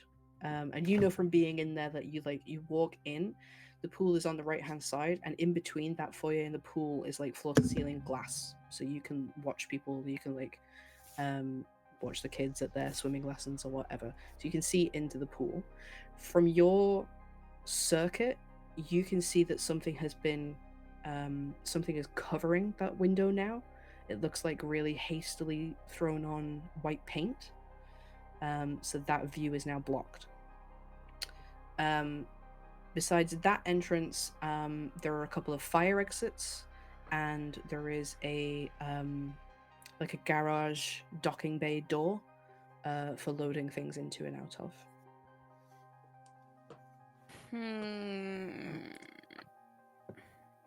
Is it time to actually set something on fire? That's literally what I was just thinking. But the thing is, though, that the thing is, they will lock down Mumu. The pride on Fiona's face. I didn't even have to say it. The moment you said fire exit, I went, yes, humans exiting the building when the fire happens. It makes so much sense. I'm not gonna lie, I'm not seeing another option here. Or we Well, could sneak let- in. I was gonna We say could maybe, sneak him. yeah, sneak in, but maybe pull the fire alarm rather than set a building which has Mumu in on fire. Yeah. And Well, the Well, hunting- I mean, look. Kimberly will just come close to the camera and goes, growth, and then go back. Like, if we lived in a version of the 80s where, you know, we have like the magnetron effect and like hovering ships and stuff, Mhm. I don't think it's a stretch to say that we already have the kind of fire doors that if you open them, the fire alarm goes off. Yeah. Like, Okay. I don't think that's a stretch. Okay, let me have a look at the other questions. Well, we know what's hidden here. It's Mumu, and Mumu is in the pool. Yep. What does You got it it. mean? Regis has Mumu. It does mean Regis has Mumu. Is that the question you're asking? Hang on, I'm working my way through the list to see what the best Okay. second question is. There is more I can give you for what does it mean, certainly. Oh, I might have to go with what does it mean. What has happened here? Well, I guess Regis has brought Mumu for a bath. Unsure at this time. What threats can I perceive here, Regis? Where is it? Swimming pool. Okay. I mean, I guess. sorry, Kat. You did your thumbs up thing. So... Oh, did I? You were like this, and so it went thumbs up. Yeah. But why would Regis bring Mumu here to be taught how to swim? Becky's just over in the corner living her best life. You're All right. Did you say you could give me more information for what does it mean? Mhm. What does it mean, please? Please, It yeah. means what these things always mean, that adults don't have a clue what they're doing. It means that you sit there and you're looking at it, you're thinking, why the leisure center? Why a swimming pool? Mumu doesn't like water. You remember trying to get her to the peninsula. She wouldn't go near the water. It stands to reason then that what these intelligent adults have decided with their science and their reasoning, they found the creature near water, so it must like water. Oh. They have brought it somewhere where they can get it in a lot of water. There isn't anything like that at the loop. They are not equipped to handle a creature of this size with unknown requirements at a research facility. This was the first place they could think of. They've brought it to a swimming pool. They've submerged it in the swimming pool. You know that Mumu doesn't like water. Oh no. Maybe we're gonna be raising hell in there. Let me see if there's Okay. anything else that I can tell you. So, who here carries sharp objects on them?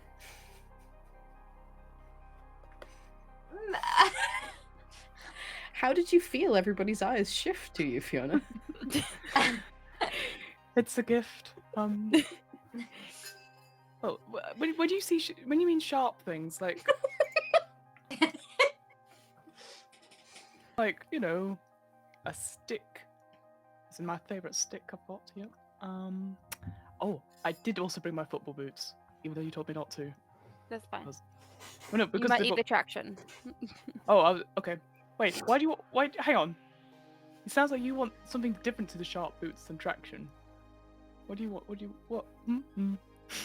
I got a pair of scissors. Perfect. I need you to go and slash some tires. What? Yeah, my stick won't do that. Oh. Yeah. Can I do Yeah. that? Becky? That's real me. Trying to think of that. So if Mumu isn't there, what's the plan? Like, we get everyone to leave, and then we get But out we with can't. So what needs to happen is we need to get people to leave, but they cannot take Mumu with them. Yep. I think that they've put Mumu in the pool because they found Mumu near water, and Mumu does not like that. Nope. And so we need to get them out, but they can't take Mumu because if they could, then Mumu goes somewhere else. And then we're just doing this whole thing all over again. So we slash some tires so they can't leave. Just like 3. And then while they're all outside trying to figure things out, we because they'll be securing that no one's gonna go into the building if the fire alarm is going off. And then we can get Mumu and get out. If we can make Mumu invisible, that would be easy. It would be easier. I would like to close my eyes. I think that I am close enough.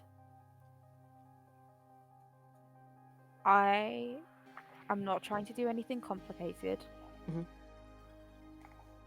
I am just letting Mumu know that I am close. Okay.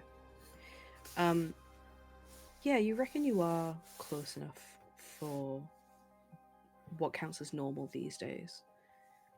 It's a weird connection though. It's like calling somebody on a bit of a dodgy line. You can feel Mumu and you can transmit your emotions and you feel these emotions coming back. Most of what you feel is confusion, a healthy dose of fear, and that ever-present longing born of loneliness, of wanting to be somewhere else, is just heightened. But it's coming through sort of patchy, like there's some interference.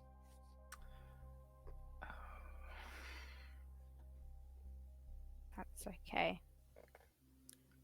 I just need Mumu to know that we're here. Yeah, you're able to communicate that for sure. Perfect. We need to slash some tires and set off a fire alarm. Okay. Just the big truck. I was gonna say just the big truck. Probably the big truck has the toughest tires. We'll have a repeat of summer. I'm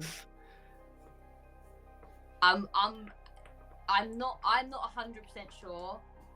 GM, do you think that a pair of scissors would be enough to stab some?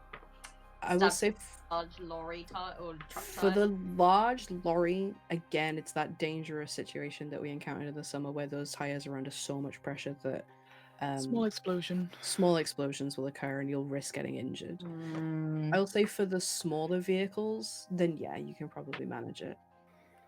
But that leads me into my next point quite neatly, which is that this is going to be extended trouble. Yep. Yeah. You knew it was coming.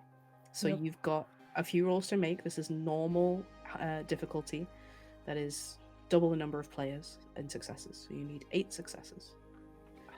There is going to be plenty of things that you can do. You've got a lot of tools at your disposal. Nobody's got any conditions. Everyone's got their prides. I've got one condition, but Oh, you've got one condition. Sorry. Yes. Um, still crying as we. the whole time sat in class, there's just been tears streaming down all morning. So yeah, so make a plan and we'll execute it one at a time, and you're after 8 successes. You said there were loading doors? Yeah, again, like that sort of garage door, that shutter that goes up and down.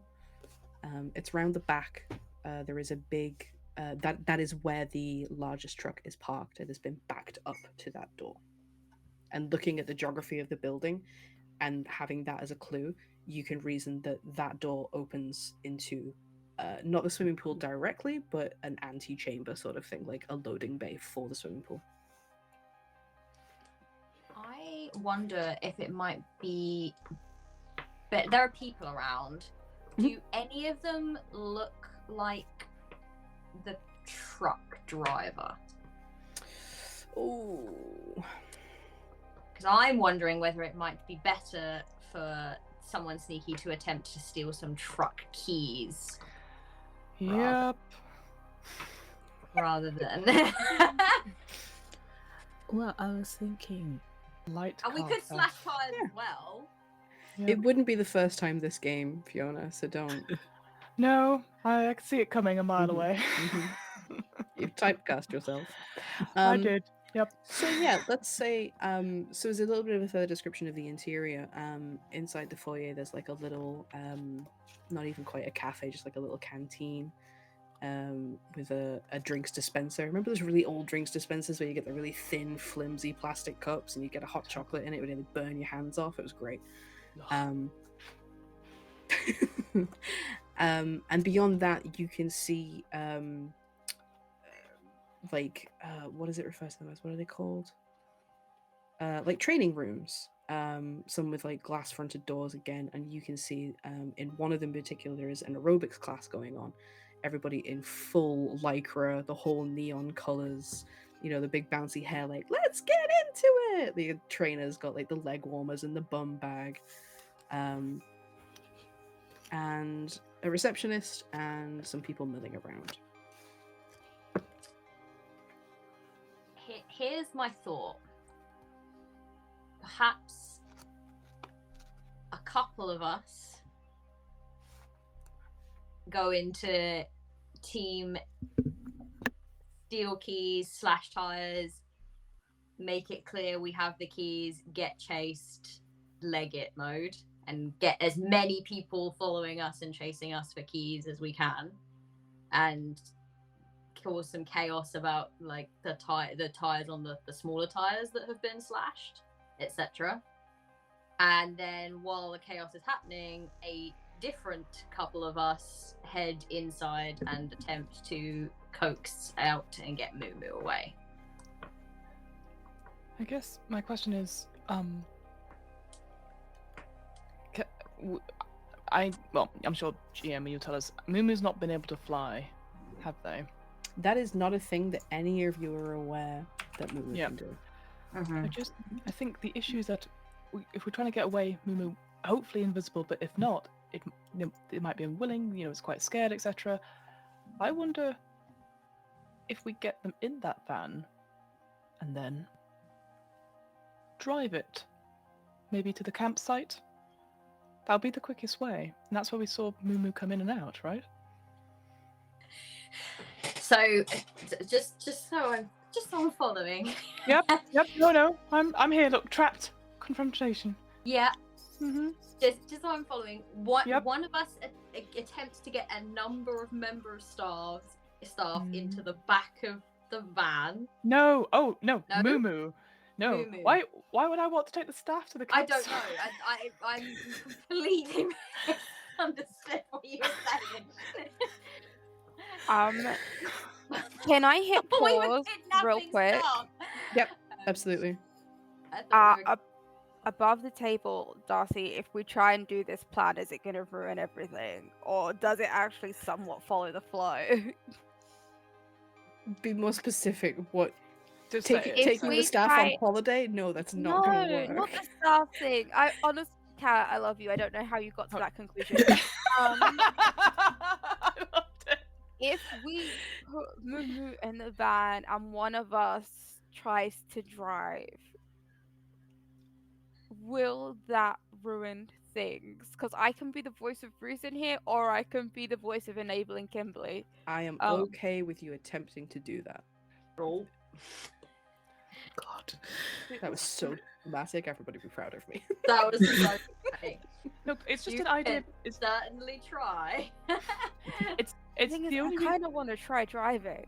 But this is the thing. It's more. Look, I just feel like Mumu might be unwilling, etc. But if we're able to get away fast, we'll have a little bit of a speed. Fire alarm. Everything goes to chaos. That's the only thing I'm saying. Obviously, we have had priors to driving vehicles. I'm sure it's the same as the golf cart. But that's just one suggestion. Back up. We do take all the staff to the campsite on a holiday. And then the second thing takes Mumu out the normal way. I'm sorry, I thought we were kidnapping people. That's where I thought. I can see why you would be concerned. That's why I was like, hold up, is this what Yeah, I know. I was I'm like, glad I checked, because that would have been what Becky would have done. that's incredible. Everyone get out! Yeah. What's up, Ren? Hang on. What's up, Ren? So, Hi, voice of reason. Yeah. Want to chime in? I'm still partially a fan of the fire alarm plan, Yeah. just because there is so many other people Yep. here. Yep. It would cause enough of a ruckus that maybe the Regis people won't be able to do what they want to do quick enough, and Yep. that might give us some cover to sneak in. Yep. Also, potentially, there were people in those biohazard suits. We could try to find where they have them Mhm. and take some Mm-hmm. and hide that Mm. way. Ooh. Pretend to be biohazardy people. I don't think you can see who's in there very well. No, you can't. Okay. Pitch.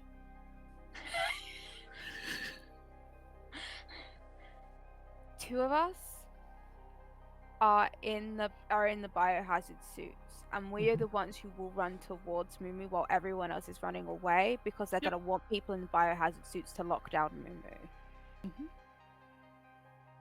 That sounds good. Somebody needs to be by the garage door to let us out. Mhm. And I'll be honest, I think that we should drive, but Kimberly, I think that it might need to be somebody just a little bit taller. Look, I've seen this film called Indiana Jones and the Temple of Doom. And there's a small child in that can drive. I'll just do the same thing. That's a documentary, so. Accurate. A true life story. Okay. Do you think that you can follow the rules of the road? Absolutely. Oh no. Alright. I'm looking at the time. I'm gonna push you to enact a plan here. Okay, who's doing what role? We need keys. We need Somebody the keys needs to get the truck. keys, somebody needs to get the suits, Yep. somebody needs to deceive, and then somebody needs to be the getaway driver. I'm ready. Okay, I'm going to try. I guess I'll be the person that tries to steal the keys. How does that sound? Best of luck. I'm This ready. plan is all like it's locked, tight up until the point where we're driving away in a really big rush, and then I really about want that it later. to be. I really want it to be Jessie or Annabeth that drives. But also I kind of feel like we need to let Fiona do this. No. I think I'm ready to drive the first bit, but then you'd be like, get over. It's totally fine. But I just want to look in the rear view mirror and see them going, wait, what? As we drive away. Just give me that Okay. moment. Okay. I look Kimberly in the eyes, All right. and then I hold out my hand for a handshake. Oh, My God. Nice. Okay, We're in this together. You're implicated in the crime. You keep doing this, Kim. I I have to. Like, if No. like, each and every one of us, we're all going to jail. no one's going to jail, right? Okay. who's Becky, go making the get first keys. move? I've just accepted. Becky's got to go steal some keys, right? Excellent. This feels like the first move. All You right. got this. Okay. Ren, Yes. please. no, I'm just like, we need a code word if this is going very south, very fast. Just scream into the abyss. Foolproof. That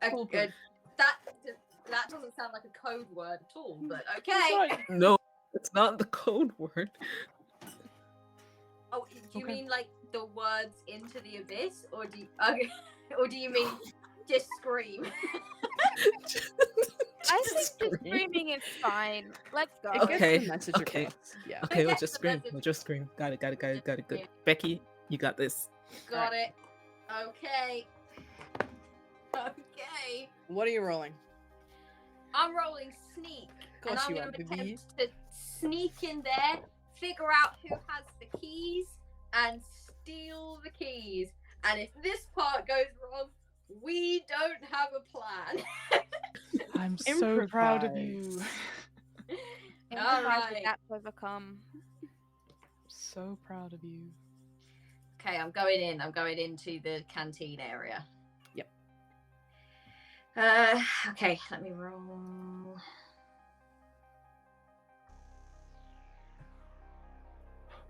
I have one success. All right.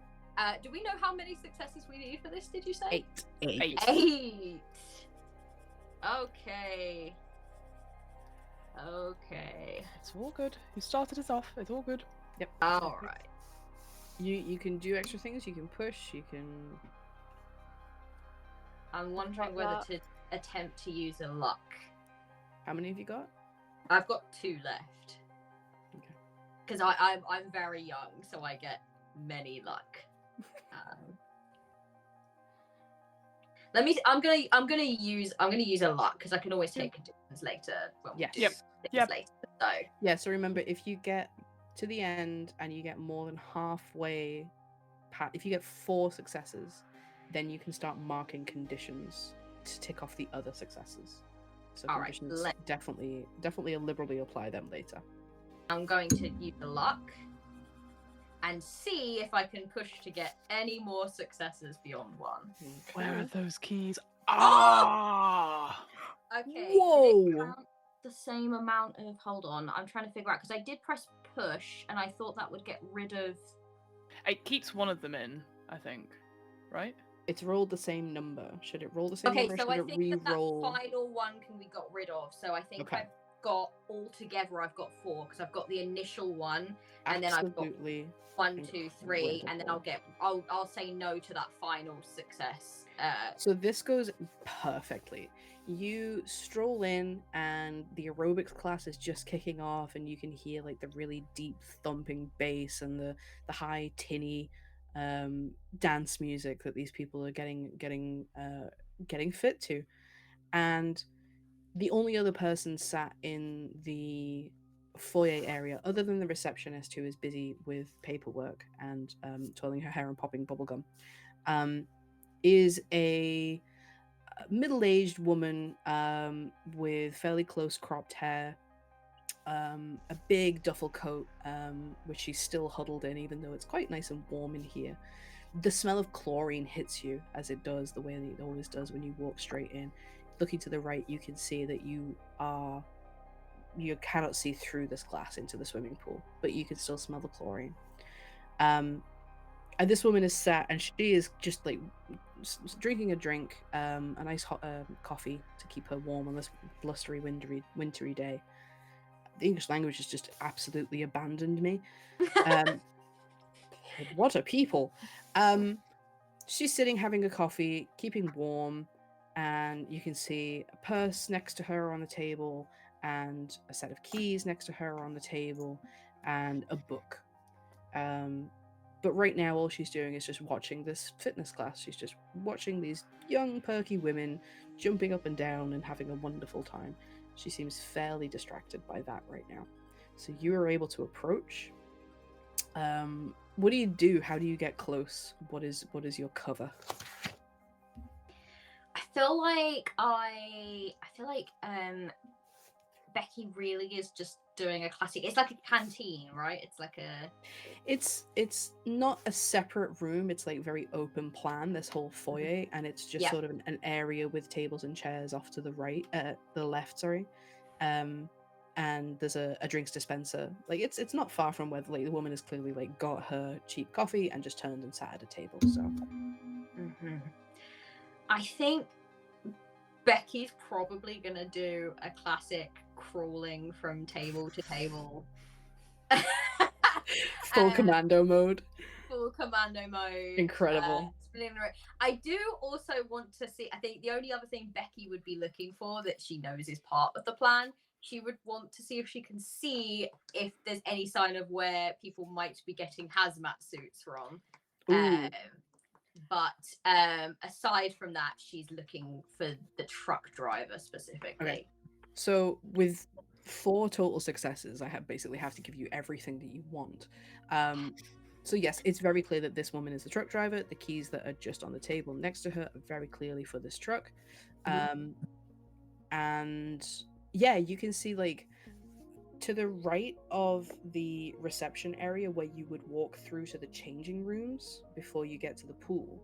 Those double doors are like propped open, and you can see that that whole changing area is like a staging area for Regis right now, and that is where people are going in. As you walk in, a couple of people disappear in front of you, and you can see just a pile of hazmat suits. Like it's not even neatly organized; they're just there, right at the doorway.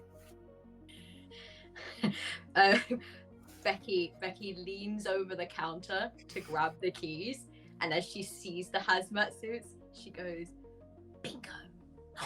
and then Yes. and just like waits,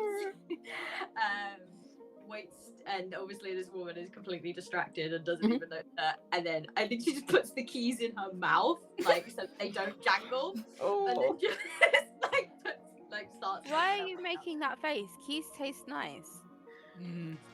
But you don't know where these keys have been. I don't know where these keys have been, but I'm also I want to child and Moo is in peril, so I want to explore that, but I don't have the spoons right now. The certainty with which you said that, like everybody's going to agree with me. Good. Gonna move past that. Get in the comments. Get in the comments. You can type in the chat. I'm not gonna change my mind. You can say what you want. You're still wrong. Okay, yeah, great success. Becky has kicked us off to a phenomenal start. And she you've heads got the outside. keys. You get in, you get out, you know where the hazmat suits are. She's Who's immediately next? like, hazmat suits on the right, then kind of gives them the directions immediately, and then hands the keys to Kimberly. Oh god, even just saying it out loud. It's okay. It's fiction. Don't drive if you're underage, kids. Kimberly? Yeah. Okay, who's up next? Well, I was gonna try to use an investigate to find the hazmat suits, but seeing as that is done, I'm so sorry. I assume, Ren, are you good to take the lead on like donning the hazmat suits? Yeah. Okay, in that case, I'll go afterwards because I'm gonna set off the fire alarm. Okay. That's good. All right. So if we know where they are, so would it be like move to try to get in and out quickly to grab them. Could be. Um, You could also sneak. You could definitely use move to get in fast. You could potentially charm the receptionist into letting you pass. God. Or I'm I open mean, to- charm is not bad for me. Okay. I don't know what to say to a grown woman though.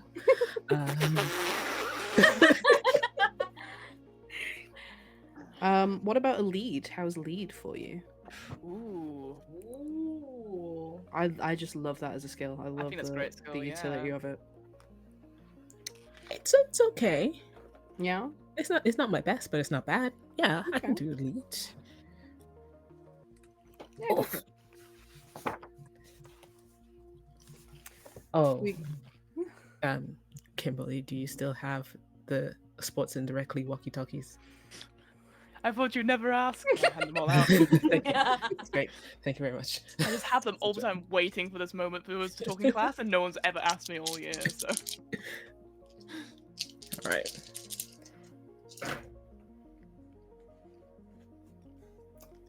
No successes. Nothing. But What you got? what do I have? Let me see. You got any luck? You could push. And I you've have got- one. And you've got your pride. You can automatically succeed on any one roll this season. Would you not- like for me to come in with you? Yes. All right. I go in with Jesse. Okay. All right. So that's an automatic one success. If you want to use it now, you may want to hang on to it and use luck or a push now. I will use luck. Okay. I feel like that Annabeth one might come in clutch, Yeah. as Annabeth normally does. Heck yeah.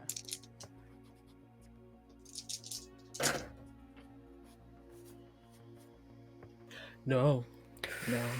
All right. Don't worry. Don't worry. So I'm gonna tick something off on my countdown. Dislike. Yeah. And let me see. I don't want to drive this car into the swimming pool, guys. What is it? I don't mind taking the failure. You are going to succeed at it no matter what. It's the consequences of the failure that we're interested in. Yeah. Whatever happens, I've ticked that thing off on my countdown. Mhm. And so now you can either suffer a condition, create more trouble, or lose this chance but see another opportunity for later. I like conditions as a GM. I'm happy to give you a condition and let you succeed. I don't mind. What have we got? Exhausted, injured, upset, or scared? Throw back to episode 1 with the damned ankle again. Yeah. it never healed right. Yeah. I would probably encourage an upset or scared. I in was this gonna say situation. scared, I think possibly. more scared. Yeah. Because it's really high stakes. There's so many ways that this could go wrong, and Jesse is the person to get in their head about it. So Yeah. And it's, as soon as you enter and you walk through the door, and as soon as you're past the foyer, like, there are people here now. There are people moving around, and you've got limited time, and you have to get in this disguise, and all those anxieties of, oh god, is this going to work? Are we going to get noticed? They shake you to the core, I think. So you do succeed.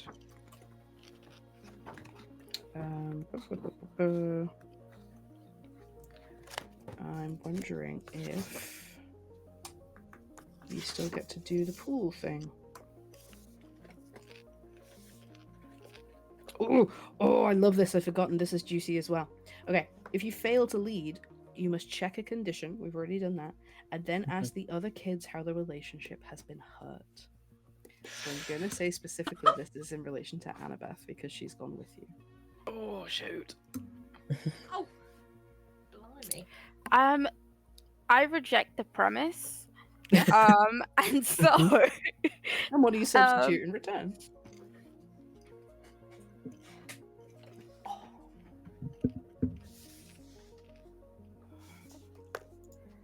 the thing is, I just don't think that she's gonna get upset by this.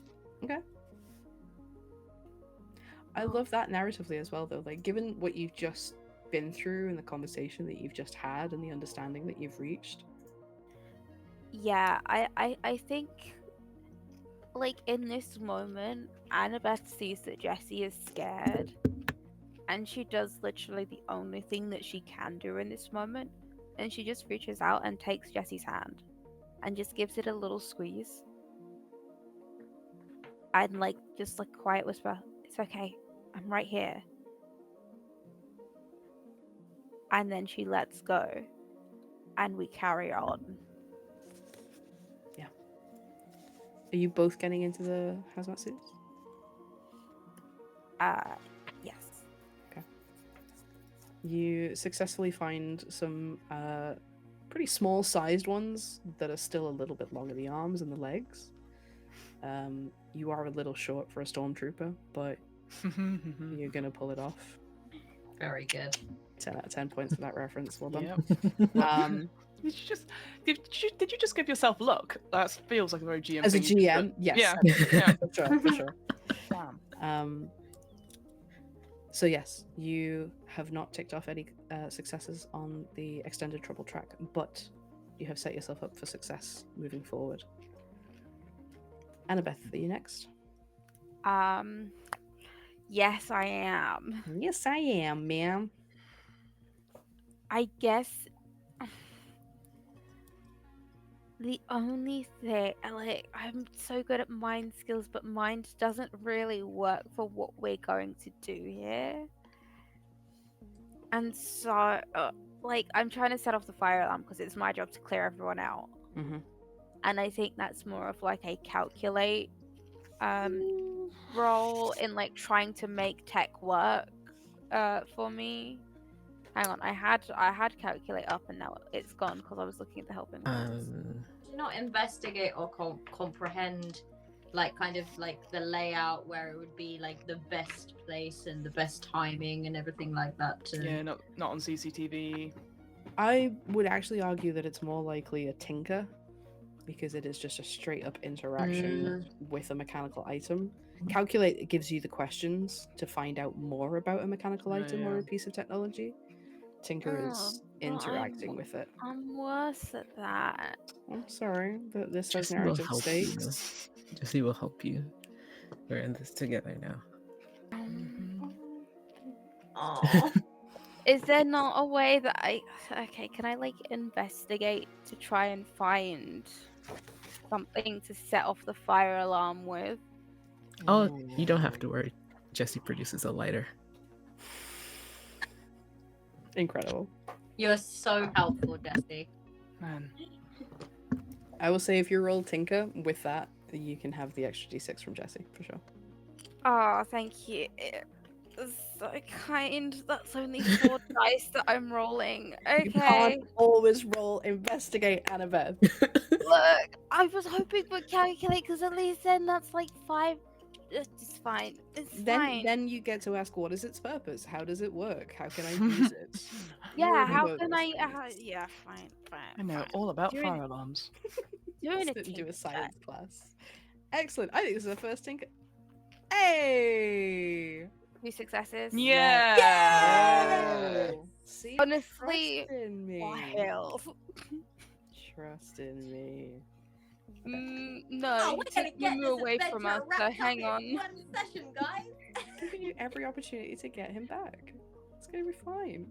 Yeah. Okay. Yeah, I set off the.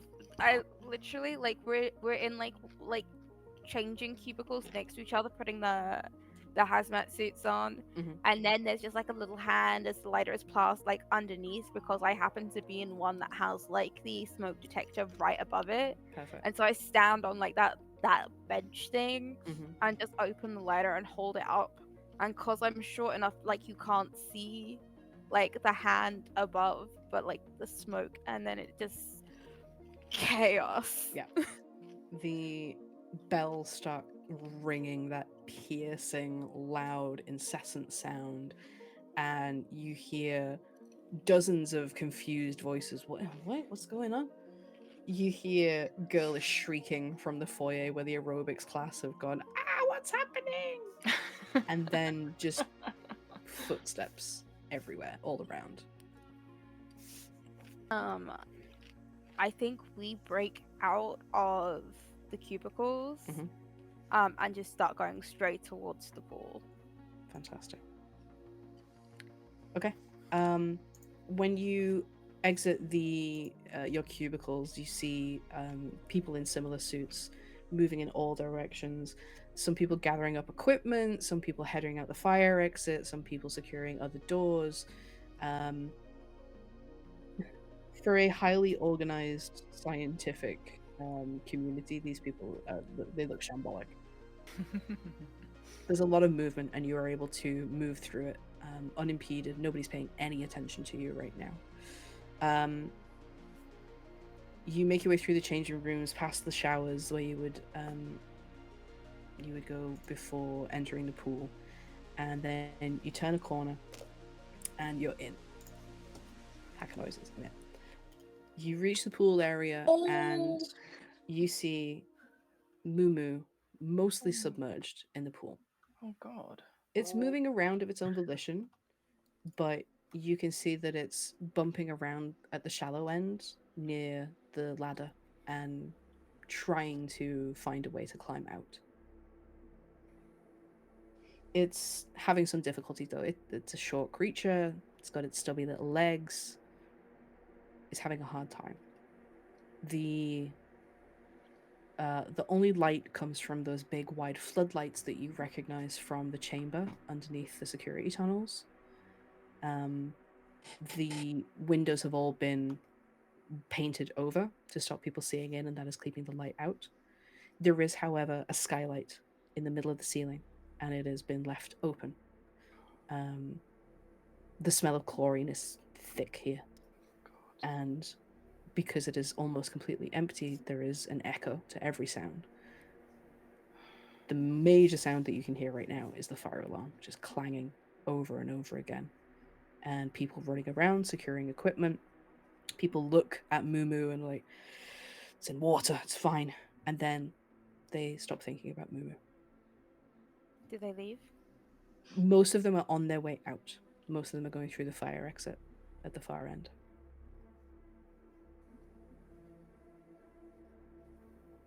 Are we allowed to act here because Kimberly hasn't had a turn in the extended trouble? Or if we Um, know Kimberly's driving, can we do.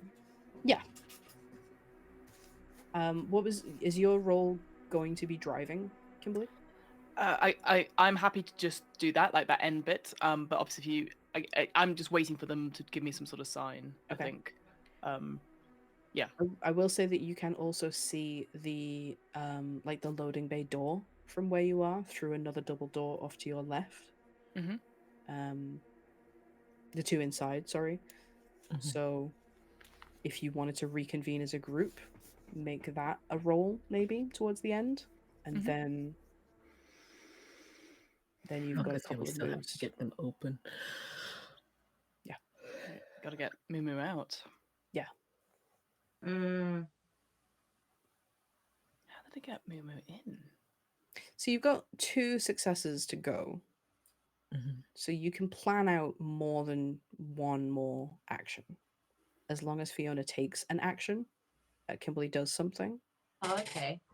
Yeah, I'll allow that. I'm just chilling. Like, Just chilling. You've made your way to the van. You got the radio on. I'm trying to hear the game. Mm-hmm. Becky's in the passenger seat, I assume. Like, I feel like Becky is, if we're saying we're waiting for a sign, I feel like Becky's in the in between. Like she's waiting to see them coming out with Moo so that she can like help to load Moo on and then like go around and be like drive, like Yeah, I'm putting my boots on, so I've got like a tiny little extra inch. platform boot. No, my football boots. They've got my studs on, so they're good. They're good to go. Anyway. I wonder if Okay. there's a way of like the two of you interacting with Moo and getting Moo to like. So, like, okay, if in this case, if we're not messing up the rules, then I'm just gonna turn to Jesse and say, close the door behind them, like nodding towards the other people in hazmat suits as I start running towards the shallow end of the pool. Mhm. I think Jesse's just going to, not saying anything, but acting, trying to act the part, just trying to usher them out, like with Go, go, go. purpose. Yeah, for sure. Okay. They almost all leave as the last person rushes out. You can see there are still you can still hear voices coming from the foyer all the way back, but Mhm. nobody out there can see you right now. If you want to interact with Mumu to try and get her out of the pool, we'll say Mhm. any successes don't count towards the extended trouble success. It's just a success for doing that action. Perfect. We are going all the way back to the beginning. Oh yeah. Uh,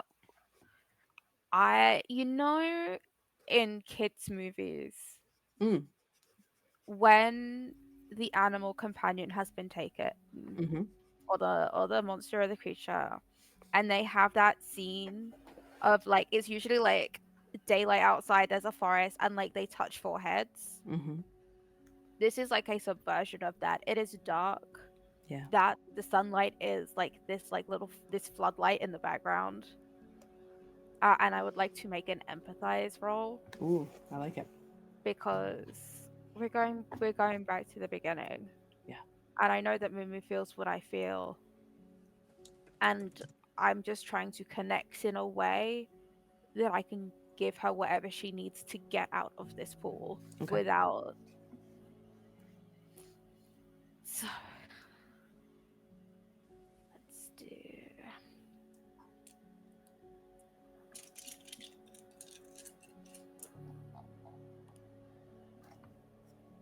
3 successes. Oh, dude. Okay. So, it's another questions. You may not need the specifics of all of them. In that case, I will just give you the answers that you need. Oh no, this is good though. So you get to ask 2 of the questions, and the bonus effect is you ask an additional question, and you take a +1 on a +1 die on one roll using that information. I'm gonna say, because the questions are very very specific, it's just a general all in situation. So you can ask the questions and get the information. You get, how many did you get? 3 successes. 3 successes. So it's 4 questions and +2 on the roll that you use basically to get Mumu out based on this information. Great roll. Okay. I've got the questions up. Cool. What is a weak spot? How can I make her do something? What does she feel? What does she want? What will she do? Is she lying? Okay, how can I make her do something? I want to get her out the pool. She wants to get out of the pool, for sure. She just needs a little more leverage. The ladder is too high up for her, and her little stubby legs can't reach. So she either needs something to hold onto, somebody to pull her up, or something else to stand on to move her higher up. Okay. I call out to Jesse and share that information so Jesse can start looking for something. Okay. As like I very low voice begin talking as I'm trying to get like the answer to my next questions in like I'm starting to soothe her kind of way. Yep. What does she feel right now? What does she feel? Scared, confused, relieved that you are here, that you all are here. Uncomfortable. She hates this water. She wants out of this water. It is clinging to her, and she feels trapped in it. What will she do? Like, when I get her out, like, I need to know, like, I want to know what she is going to do so that way I can direct her in a way that is going to help. When she feels that question coming through, she just looks up at the skylight. Yeah. E.T., go home! I know the answer already. I'm just gonna ask because is she lying? What is her weak spot? Aren't gonna help me here. What does she want, and is it to fly? It's not to fly. She wants to go home. Yeah. How's Jessie doing with the box? You hear Katrun as the as the loading bay door starts to open up because he's going into the antechamber to see if he can like find something between, Yeah. as well as is on the walkie. He's like, okay, so we found Mumu Over. in the pool. Over. You have to Uh, say over, otherwise we don't know if you finished over. Over, Kimberly, over. Roger. In that Right, room, that storage room, there is everything that you would ever find at a pool. There are boxes of floaties. There are spare seats for the accessibility chair. Anything that you can think of.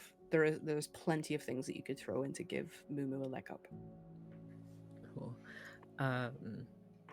Jesse just starts heave-hoing things out of the way, then has a second thought and goes to push the button to open the outer bay door. Nice. Okay. As the door opens, you two in the van or near the van, wherever you may be, you see it and you think, this is it. Go time. So I want to Right. throw the final roll over to Kimberly. What is the last thing that you do to help get Mumu out of here? All right, nice and easy. I'm gonna reverse the van to the loading bay and have it up, but obviously just like totally chill, as if just saying to Becky, "Don't be suspicious." You're asking me not to be suspicious. I said, "Don't be suspicious." It's very important. Okay, and reverse.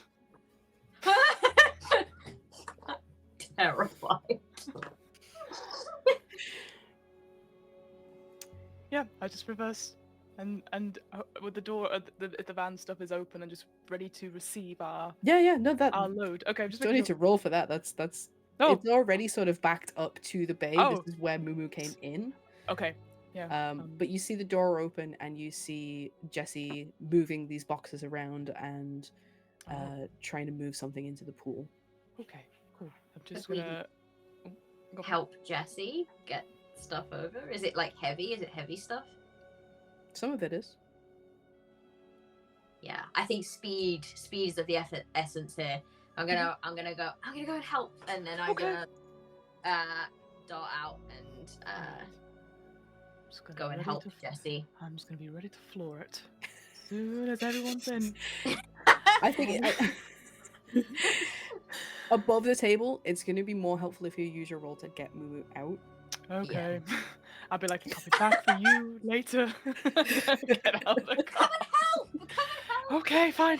God. I don't want to force you. Like No. if you That's want fine. them to get her out and then you drive the car. No. I guess Van. I think. You know what? It's more helpful if I think there's a moment where I go, I need to be here just in case someone comes and takes the van. And I was like, no one's gonna take the van, Kimberly, you bloody idiot, and then get out and go and help. Yeah. Okay. Kimberly just 5 seconds in, like, I'm bored. Wait! Don't leave me on my own. You can see Annabeth communicating with Mumu. How did I forget Mumu's name? And you can see what is happening, that they're trying to move this stuff and help Mumu get out of the pool. Okay. What have you got that you can roll? Cool. I guess. Right. Realizing that, you know, throwing all this stuff in the pool, but it's just going to mount up to detritus and stuff. Mhm. You were saying before that Mumu's got like stumpy legs. So are they treading water this whole time? I mean, they're in the shallow end, but I'm guessing. They're kind of bimbling around. They're able to put one foot down at a time, but it sends them off balance, and they have to kind of a sort of weird hopping, treading water kind of movement. Oh, Right. baby. Thank you, Fancy Alice. Right. Here's the thing.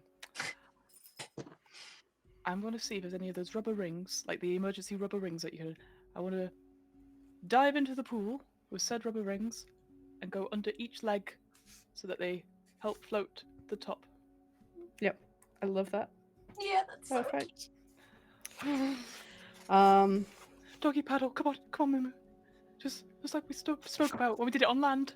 So you can go in the water. Doggy paddle. Mumu just looks at you with big, round, doleful eyes. I don't Come on. swim, Kimberly. You do. Come on. Mumu has taken on Kimberly's Come on. voice. That's the only thing Mumu Mumu has takes always from me had to find. Kimberly's voice. Come on. I feel like it should be. What do you think? Force or move? I feel like it should be a body roll. Oh, wonderful. Yeah, I think I feel force is too violent. I'm not like come on, Mumu. I'm you know I'm No. yeah like Mumu's bum in my face.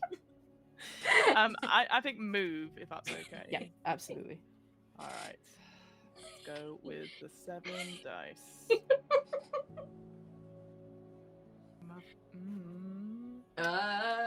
Okay, that's no successes. Okay. What? I have 1 luck left, so I'd like to spend it. Do it. Okay. And just remind me with luck, that's just re-rolling, right? Yeah, Sorry. we Reroll straight anything that's reroll. not already a success. Yeah. Sure. All right. Come on, man. Okay, that's 1 success. Okay. We have enough to complete We it. need This one. We need mark one No, more. we need one Visions. more. Can I take the condition? Yeah, tell me how that works narratively. Which condition is it, and why is it inflicted upon you? How does it help Mumu? How many did we need? Sorry. 8, 10. and that Eight. was 7. Oh. I'm going to take on the upset condition. Yeah. Because I'm going to take it from Mumu. Oh. Forehead to forehead, I'm talking, and like just temporarily, I feel our bond grow again. And I remember what it was and when it was at its strongest. And the door is open. And so I step through and I take away all of that fear and I take away that sadness. I gather it up in my arms and I step back through the door and I close it. So that way Mumu can focus and feel like Kimberly, like putting the dinghies beneath its feet so it can focus on doing the thing that it wants to do, the thing that it needs to do.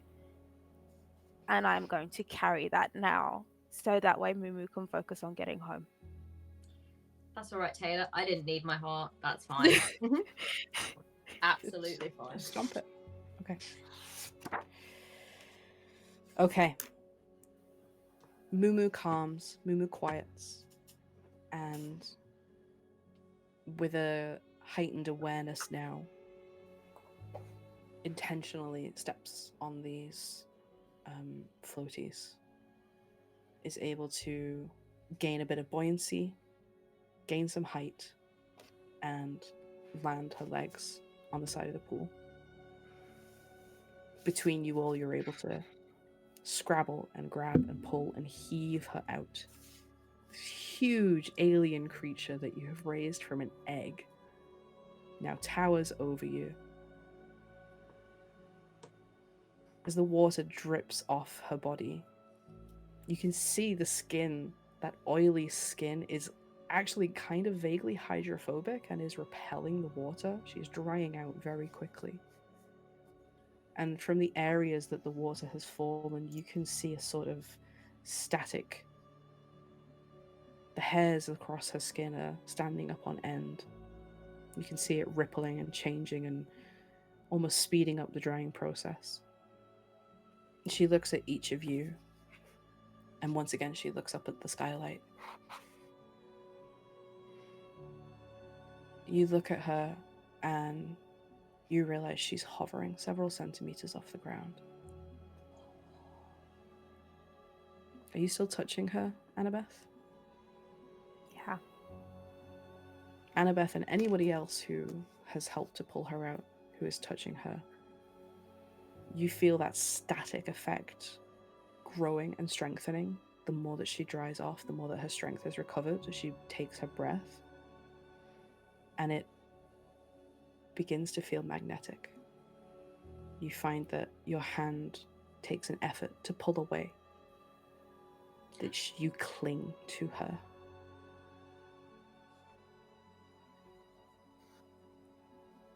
And you clear the extended trouble, but because you had to mark conditions to do so, it's only counted as a partial success. So I'm ticking off another step on my clock. You are running out of time.